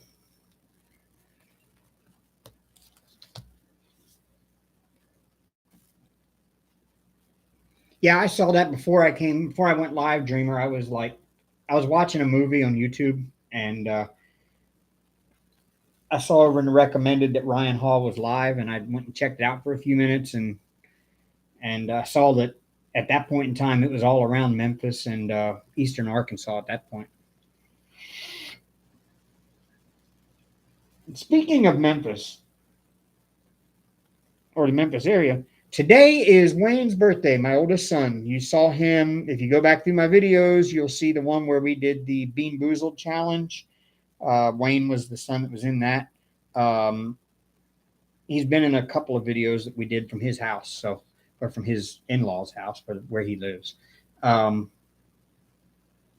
Today is his birthday, and Briley, my granddaughter, she just got accepted to, well, every year and on her cheer team, they have to try out for different levels of squads because they have so many different squads on each gym. And she got accepted to her squad. I don't know if it's a step backwards from the squad she was on, but she's learned a lot of new skills since last year. So hopefully they moved her up or kept her at the same level, because the two cheer gyms in Memphis that were rivals with one another have now joined forces and merged into one gym. So, who knows the politics going on there with, girls from one gym or girls from the other gym, getting spots that other ones should or shouldn't get. I'll find it all out the next time I actually get to go see them. So,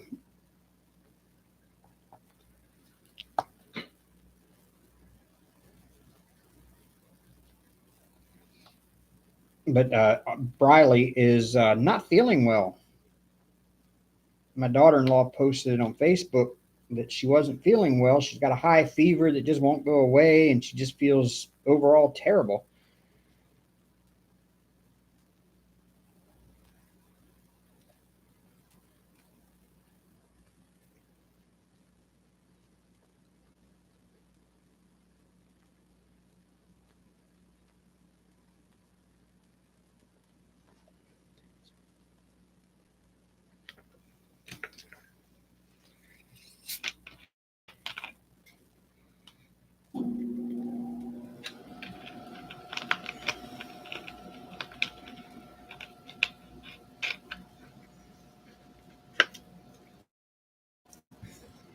Hi, Hank. A large part of New Zealand that got hit by a cyclone Gabriel earlier this year has had heavy rains and flooding this past weekend. Wow.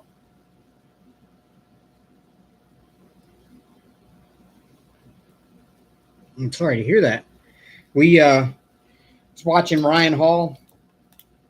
I think it was the same video last night, and he was talking about how this weather pattern we have right now is actually so conducive to tropical formations that start affecting the U.S. And it's usually not something we worry about until like late August and early September. But he said we actually have to be on the lookout because almost everything that's coming off the coast of Africa right now is developing into something early this year. And it's all because we switched away from, we had El Nino dominating things for so long, and it's all switched to a La Nina now. And so the patterns are a bit different, and the weather patterns over the U.S. are a bit different. So it's bringing like ridiculous heat down here in the South, actually to a lot of the country. And there's other parts of the country that actually had snowstorms. Like either this past week, it was like up in the mountains in Idaho, and that area was getting snowstorms in June, in late June. It's just a really weird weather pattern right now, which is why we have the storms we're having right now. Because normally in our part of the country, the storms like this are over with in April. April is our stormy season here. And we hardly had any storms at all in April. And now that weather pattern has changed and broke, now we're getting the weather we should have gotten months ago.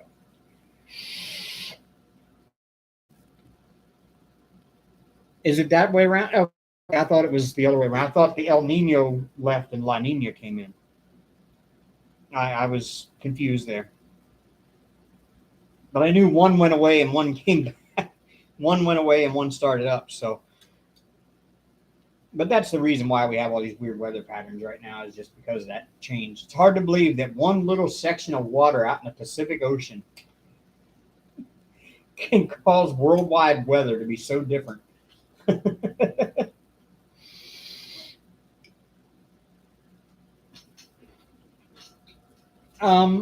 Would I say that they're due to climate change? Maybe to some degree, yes. My difference is I believe the climate change is natural, and it's going to continue changing until it gets to a certain point, and then it's going to start reversing.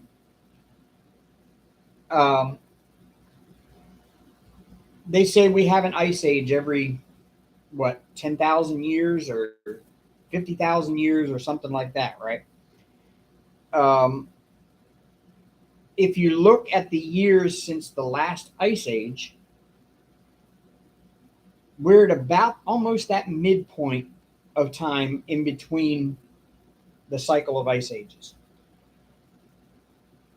And so I think the climate is just naturally warming from the last ice age, is going to get to its warm point, and then it's going to start cooling to get to another ice age over the next however many thousand years. But there's an awful lot of people that have discovered that they can make an awful lot of money off of promoting the fact that we cause that warming.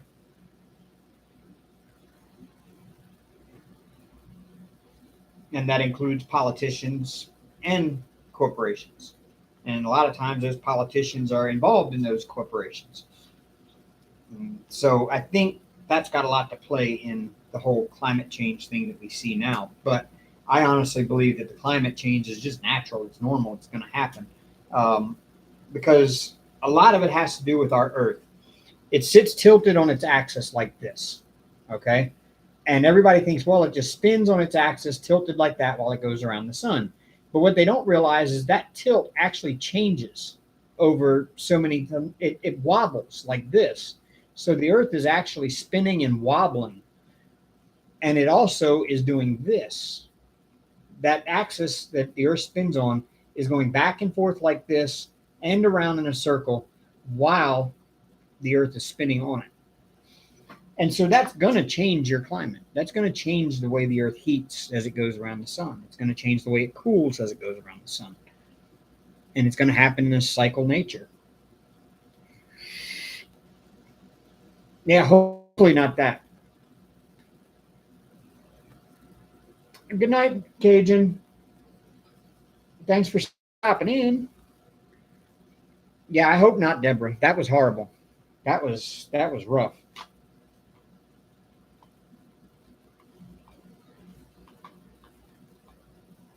I think you're probably going to have a much warmer winter this year. I'm really honestly believing we're all going to have a much warmer winter this year, except for maybe the midsection of the U.S. I think the Dakotas, based on the patterns that I'm seeing now, I'm thinking the Dakotas and Iowa, Nebraska, Idaho, Wyoming, the mountain states. I really think they're going to see a lot more snow this year because it seems to be the pattern right now that those systems that are bringing all that moisture to those areas are just kind of hovering in that part of the country and not going away. And they're blocking it off from the east side, which is allowing all that warm air from the south to move up the east part of the U.S. and not penetrate out to the west.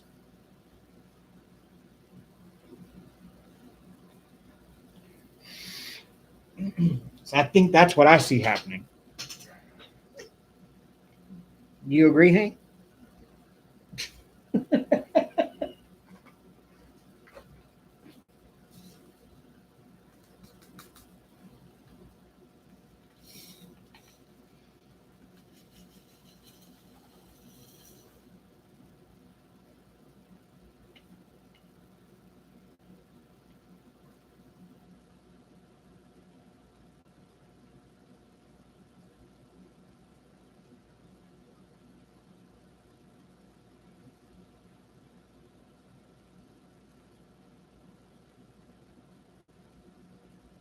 I love weather. I'm fascinated with weather. It's something I like to just study and learn about when I get a chance. And if I would have had the chance and known about it when I was in high school, I might have considered going into meteorology.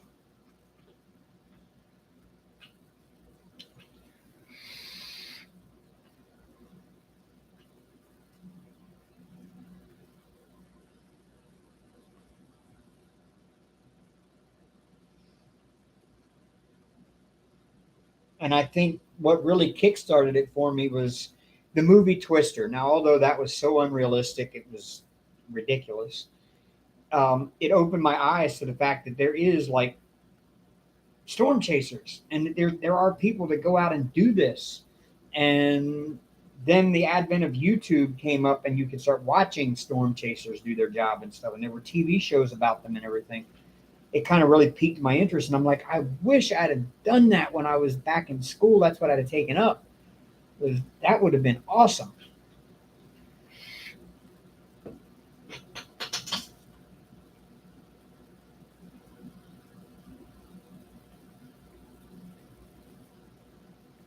I think it just would have been a cool job. But I wouldn't want to be the TV weatherman. I really wouldn't. I would want to be the guy out in the field giving the reports from the field. When it storms here, I'm not sitting in the house cowering in the corner afraid. No, I'm standing outside watching it. I'm out there in it. I want to see it.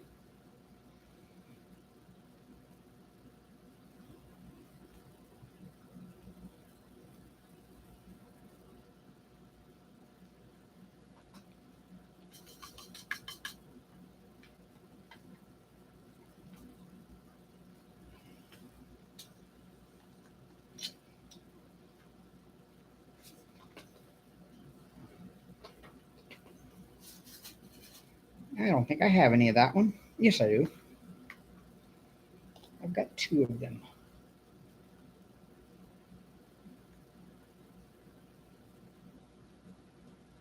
Well, I appreciate you thinking that, Deborah. I think I probably could have been if I'd have studied it.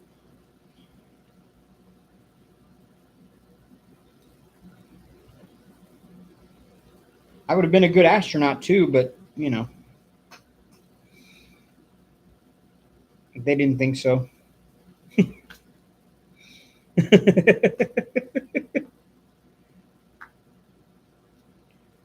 But you know what? The hope is not lost on me getting to go to space one day. With the way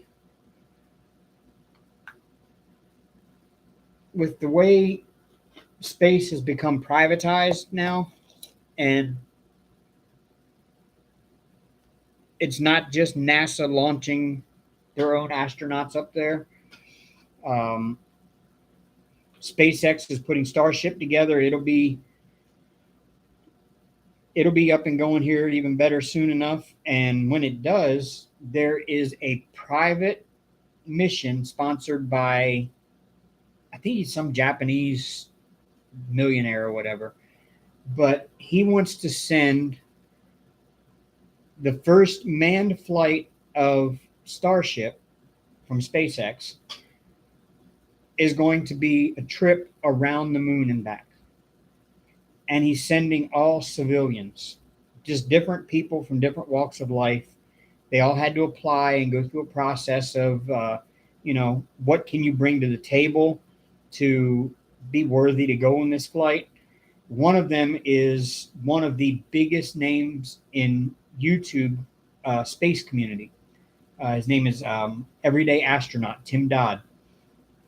He was chosen to go on the Dear Moon mission, and it's kind of been like he's like a lot like I am. He wasn't qualified to be a NASA astronaut, but he just studied space and loves everything to do about space and manned space flight and space travel and exploration and all of that.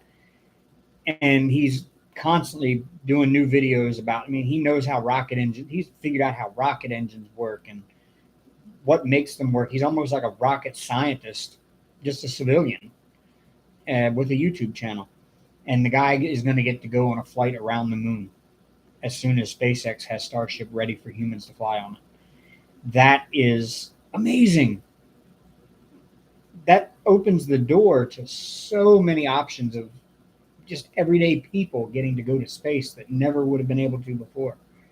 And I would love to be one of those people that gets that chance.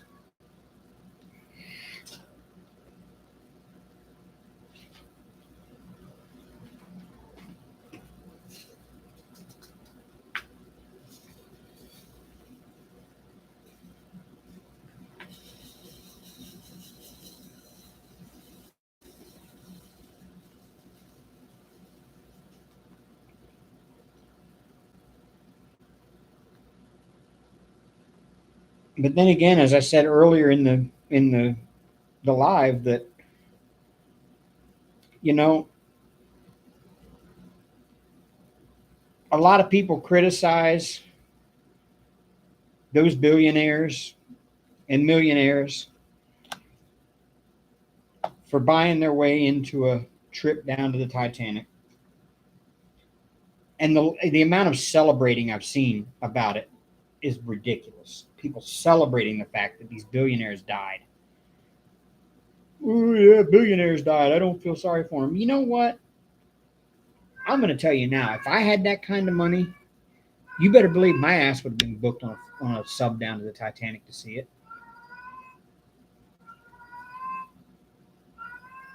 What are you over there mowing about? You're just staring down the empty hallway, mowing. There's nothing down there. Weirdo.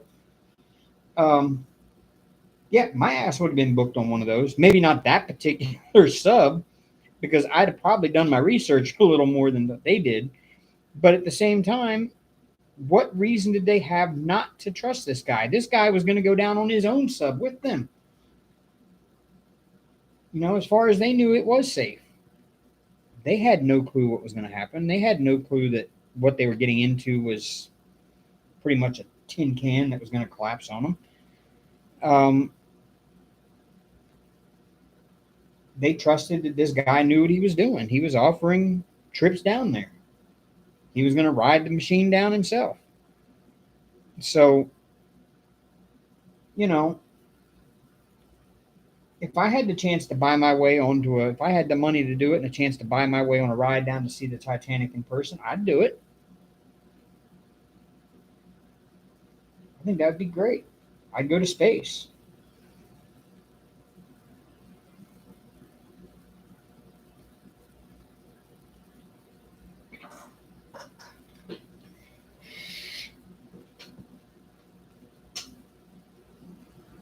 And there's not a whole lot of difference between going to the bottom of the ocean and going to space. There's just really not a whole lot of difference there. Going to space, there's zero pressure outside of the vessel you're in. Bottom of the ocean, there's a whole lot more pressure around the pressure around the thing you're in. And if there gets to be a hole in either one of them, you're dead within nanoseconds. You won't even know it. You wouldn't even know that by the time the sound would not have hit your ears before you were crushed. That quick.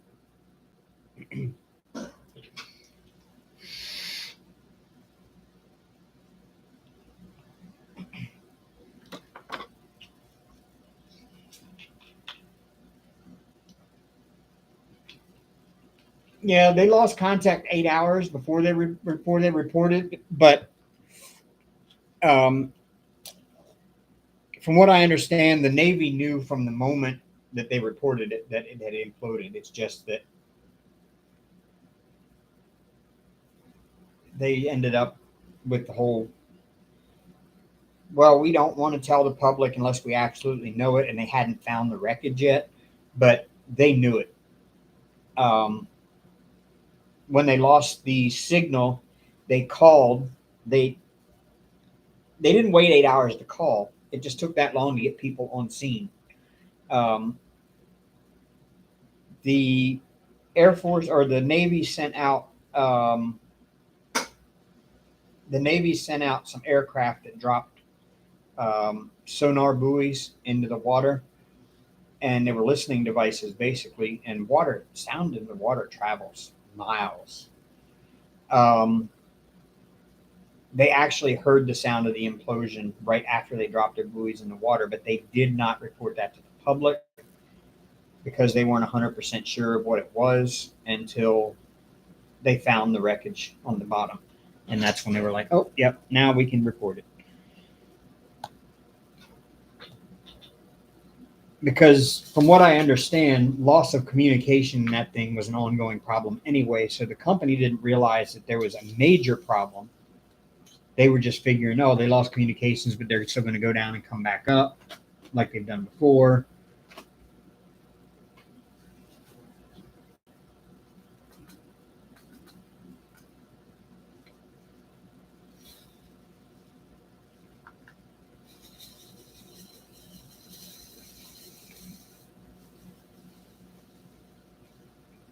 But that thing was doomed from the start.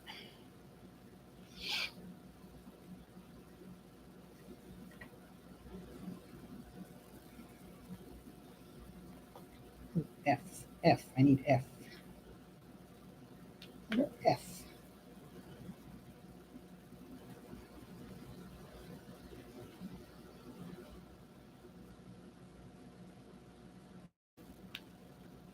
I think my first clue would have been when I got in it and I asked him, how do you control this thing? And he showed me a PlayStation controller. At about the time, say, hey, I want my money back.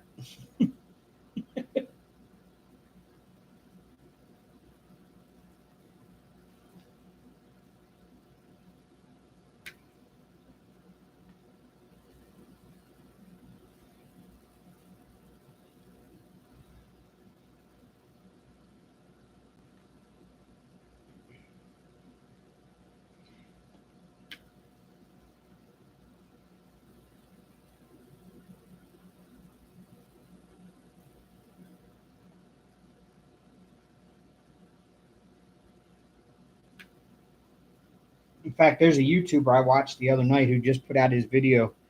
Um, the YouTube channel is called D. It's all one word, D all MYD. So DALLMYD. Um, he does a lot of like scuba diving and finding people's phones at like popular recreation spots and rivers and stuff like that. And he does a lot of treasure hunting underwater in like rivers and lakes and stuff. And he actually was invited to go on a Titanic dive with the Ocean Quest. And it was supposed to have been like the week before the one that went down and got lost. And he documented the whole trip. And they ended up having to abort the dive because they were having communication issues. And he didn't get to go down. And a couple of the people that were supposed to be in his group to go down ended up going on the one that got lost. And he put his video out the other day, or yesterday, or day before. And it's just so interesting to see it. All right, Deborah, have a good night. Thanks for coming in.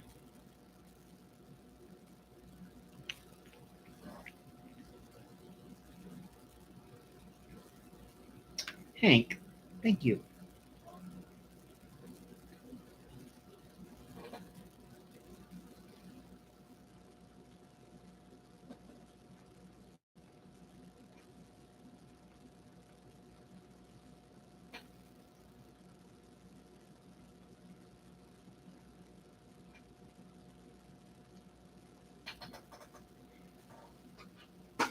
All right, I got a question for y'all. How many of y'all use that little, I'm not going to say stupid, how many of y'all use that little flimsy metal ruler? They call it a ruler. I don't even understand why they call it a ruler. The little flimsy metal thing with all the holes in it to help you keep your drill straight. I call it a drill guide. How many of y'all use one of those?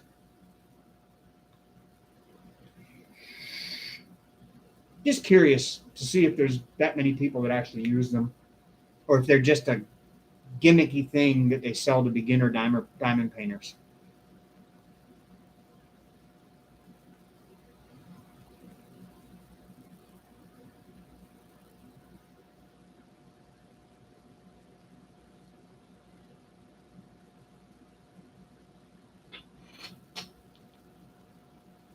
Because I'm thinking, I'm leaning along the lines of it's just a gimmicky thing they sell to beginner diamond painters.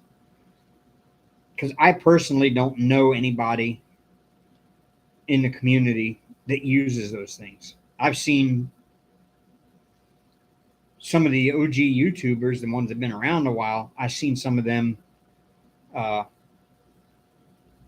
test them out and review them and say they weren't worth what they're supposed to do, that they're too much effort to try to use. But in the group that I'm in that's full of beginners, it seems like they all want to use this thing. And then another one is it's like they're all intimidated by doing square paintings, by doing squares. It's like they're intimidated by squares. I'm like, why are you so intimidated by squares? They're easier than rounds are.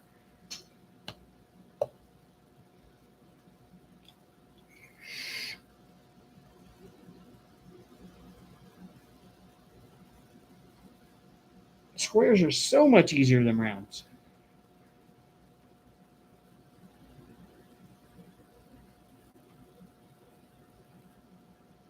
In fact, I think in the beginning, my first painting was a round and my next one was a square. And at that point, I realized if every painting I did was a square, I wouldn't be upset at all. And usually when I'm buying one that I really, really want and I have the choice, I will always choose square.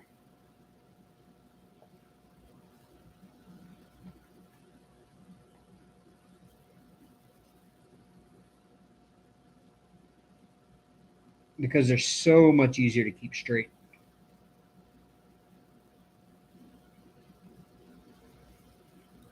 they straighten themselves.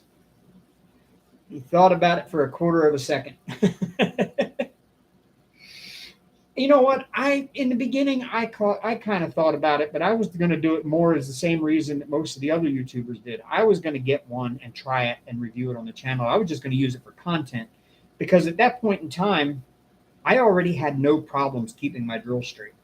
Like most of your round diamond paintings use dummy circles anyway. So you just place the drill right on the circle. Square diamond paintings use a square grid. Place your drill right inside the square grid. And if you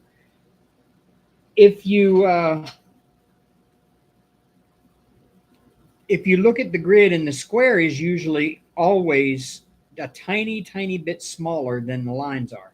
And that's why those lines are actually supposed to show a little bit all the way around that square. And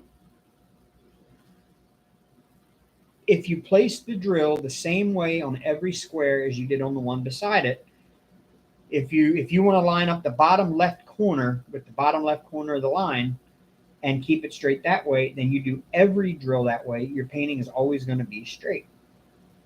And if your drill goes on and sits inside that square, but then it turns itself a little cockeyed, when you put the ones in around it, it's going to straighten that one back up.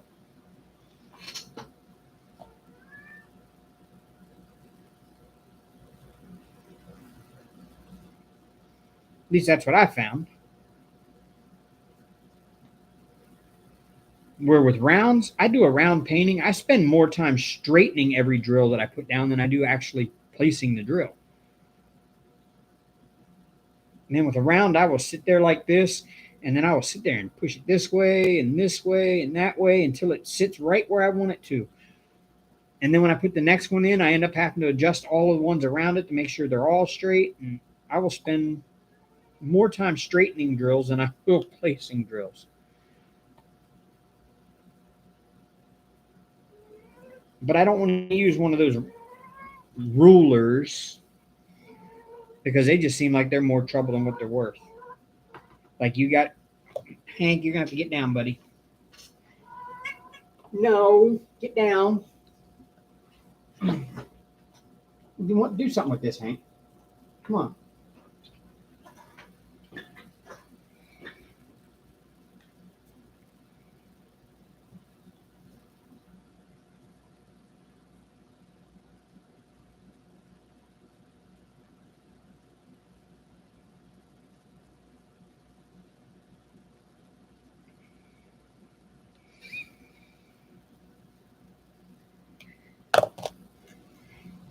I think it is time to redo my wax.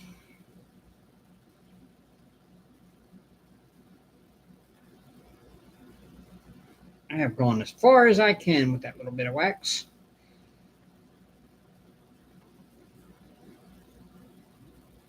Yep.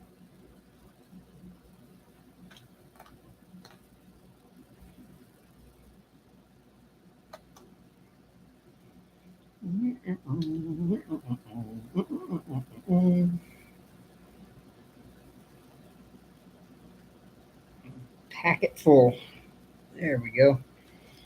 Now rub it on the edge over here like that. There we go. Get the excess off.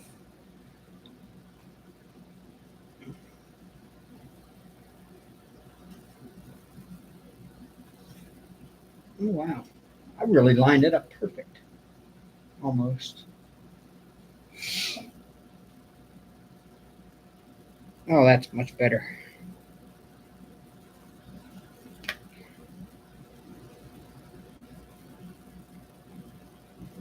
I can work faster with fresh wax because I'm not constantly dropping the drills. I'm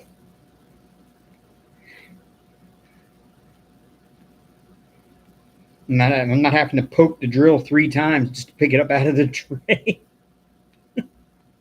That's when I know it's time to change my wax.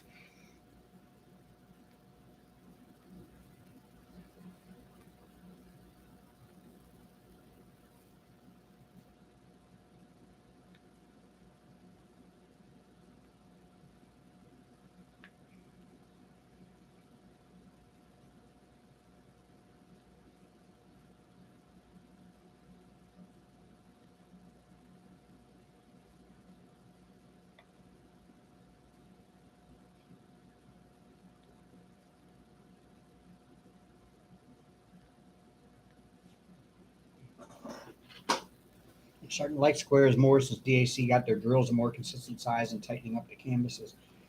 Well, okay, so I haven't actually done a DAC in a while, and I haven't bought one in quite a while since just recently.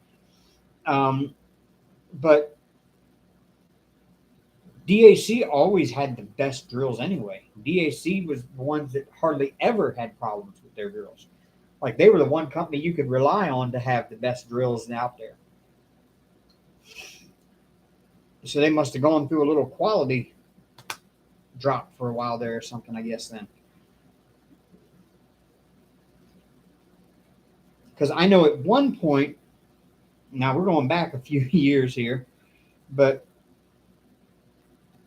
at one point back in 2019, maybe, yeah, I guess it was mid to late 2019, DAC actually ended up sending the molds that they wanted used to the drill factory and required that they change them out after so many runs because they were starting to have some drill issues. Because that was, well, it had to have been, I guess, 2019, because you had Drillmageddon in 2018 to 2019. Late 2018, early 2019 was Drillmageddon. And then it was just like right after that Drillmageddon, DAC was still getting a few bad batches here and there. And so they started telling the companies, hey, the drill making company, like, hey, these are the molds we want you to use for our paintings, and you need to change them out after every so many runs. I mean, it was, and the drill quality increased quite a bit. I mean, there were still some older kits that were sold before the newer runs came out. And so they still had some ongoing issues there for a little while. But then once all that old stock had been depleted and been replaced by newer stock, they didn't have the drill problems anymore. And they were like after a long time. But I did notice quality did take a little bit of a hit when they started selling at Hobby Lobby. When they went from just being nothing but a website and they were being more mass produced, is when they took a quality hit.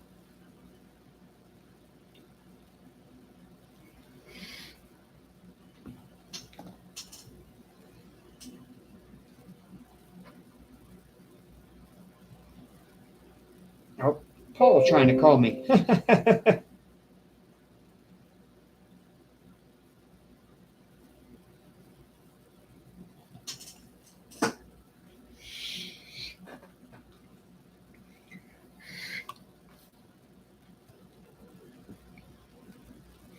Haven't heard from Paul in a while. They make their drills in-house now?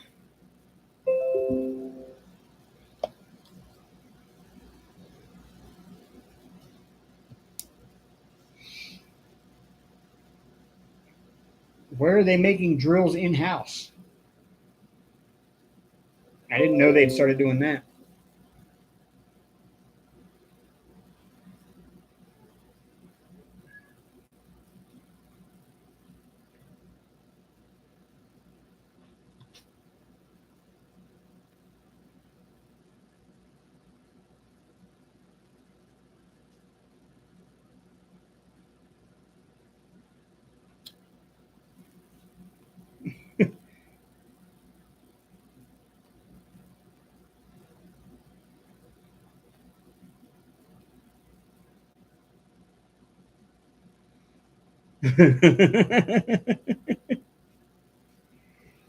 I didn't know that. Wow.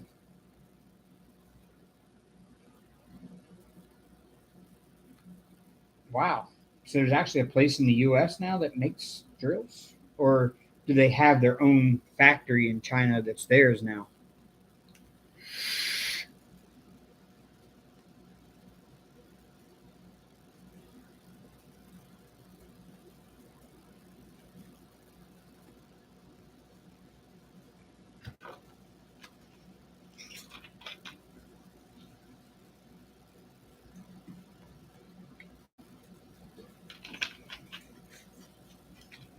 Now, I was going to say, I think they still contract to a drill company, but DAC, of all the companies out there, DAC has always been one that works extremely closely with their suppliers, almost to the point of it being like it's in house, um, without it actually being so. DAC has always been that way with their suppliers, with their manufacturers. They set exacting standards on them over there, and sometimes the quality lapses. It like any other place, but DAC will always have the best quality of any of them. Aria, oh,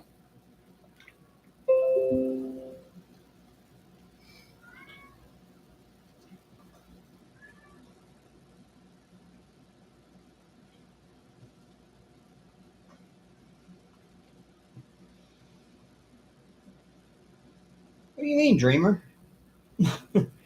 They always have had the best quality. Now, for my own taste, they don't have a ton of artwork that matches my own taste.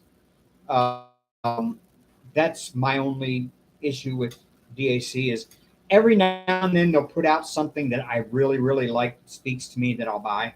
But I do know that when I buy it, I'm getting probably one of the best diamond painting products in the industry. Um, that's of all the kits that I have in my closet, DACs that I have hanging in there are the ones that I know for a fact I'm not going to have that much issue with. And if I do, I always know that they will make it right. Now, I also noticed their customer service has changed a lot since it was just one person or two people working out of their house in Reno, Nevada. Um, when you contacted them, you were talking to the owner of the company. You were talking to, you know, just it was just them, and that was it. There wasn't a warehouse in New Jersey. They were ordering from their supplier in China. They were getting shipped to their house, and they were getting sent out to you from their house in Reno, Nevada. Um, and I will say, then the quality was a lot. Well, it was good, and it was the best you could get then. Um, it suffered some once they started mass producing to the point that they were stocking them in a warehouse in New Jersey.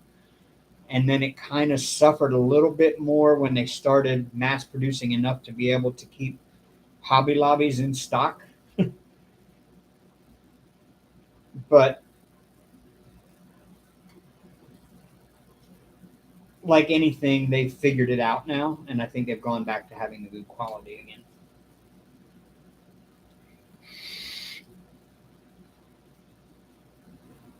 Oh no, I have to do it.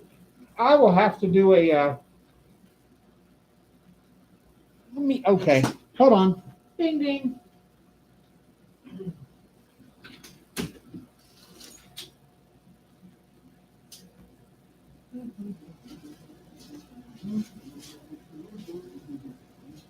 Which one is this?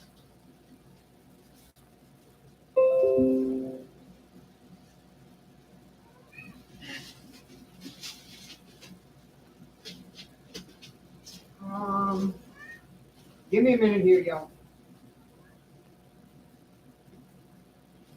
Uh,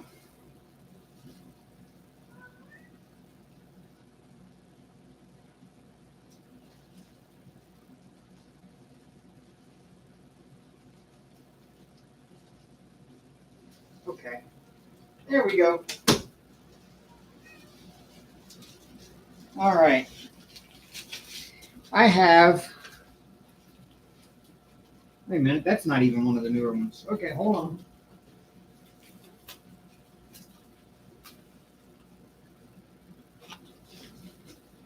You got me wondering now, Dreamer. Let me check that out. I've got one of the newer ones here somewhere. Um,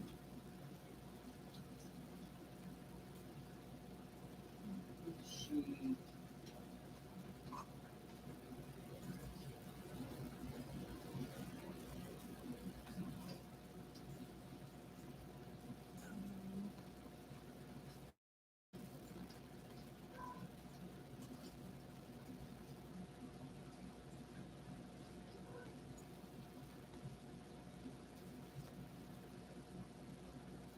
Where did I put it?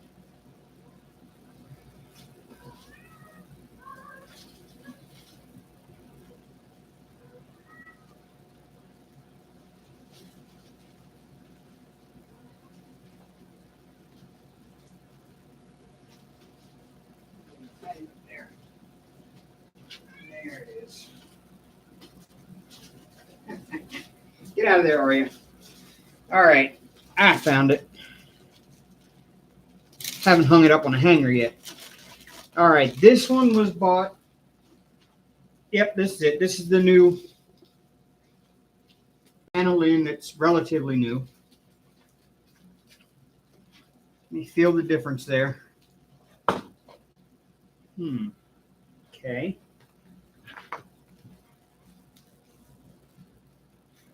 And whoa. And here's one I bought years ago.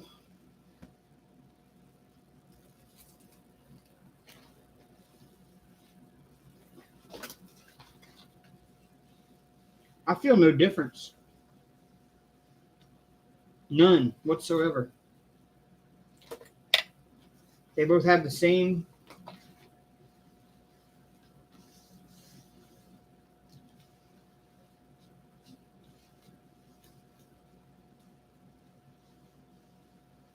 No, they're about the same.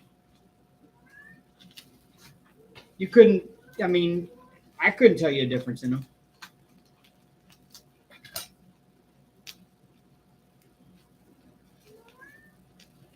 And this one here is going back to 2019 sometime, I think, when that one came out. Mid 2019.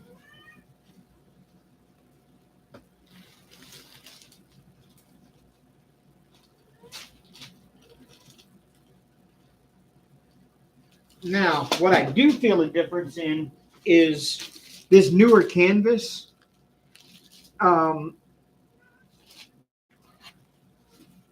It holds its rounded shape more, like it's kind of stiffer than this one is as far as when you roll it up. But that could just be because this one's been hanging on a hanger for years and unfolded and unrolled. But that one there does feel a bit stiffer as far as when you unroll it, it still wants to roll itself back up where this one doesn't. That's the only difference I feel in the two of them.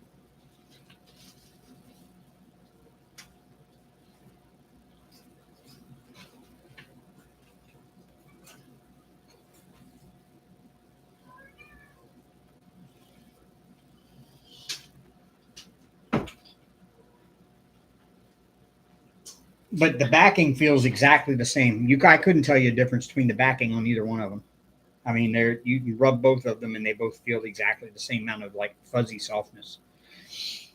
But honestly, I mean, really,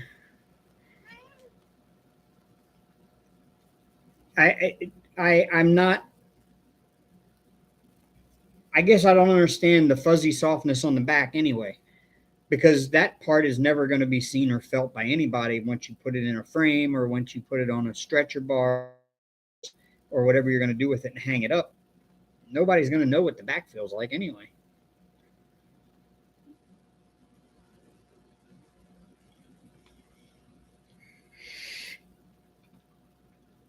So I could care less about that as long as it holds its shape and it's sturdy enough to hold the drills.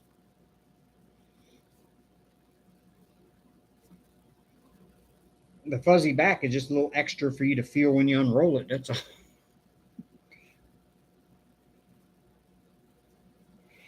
But like I said, the newer one, it feels like is a stiffer canvas. It's still got the same feel of fuzzy on the back, but it feels like a stiffer canvas in the sense of it holds its rounded shape more when you unroll it. I remember the old ones, when you got a brand new one, it was rolled up. As soon as you laid it out on the desk, the corners just laid down flat on their own. That one there, that new one there, it doesn't. You actually have to fiddle with it to get it to unroll.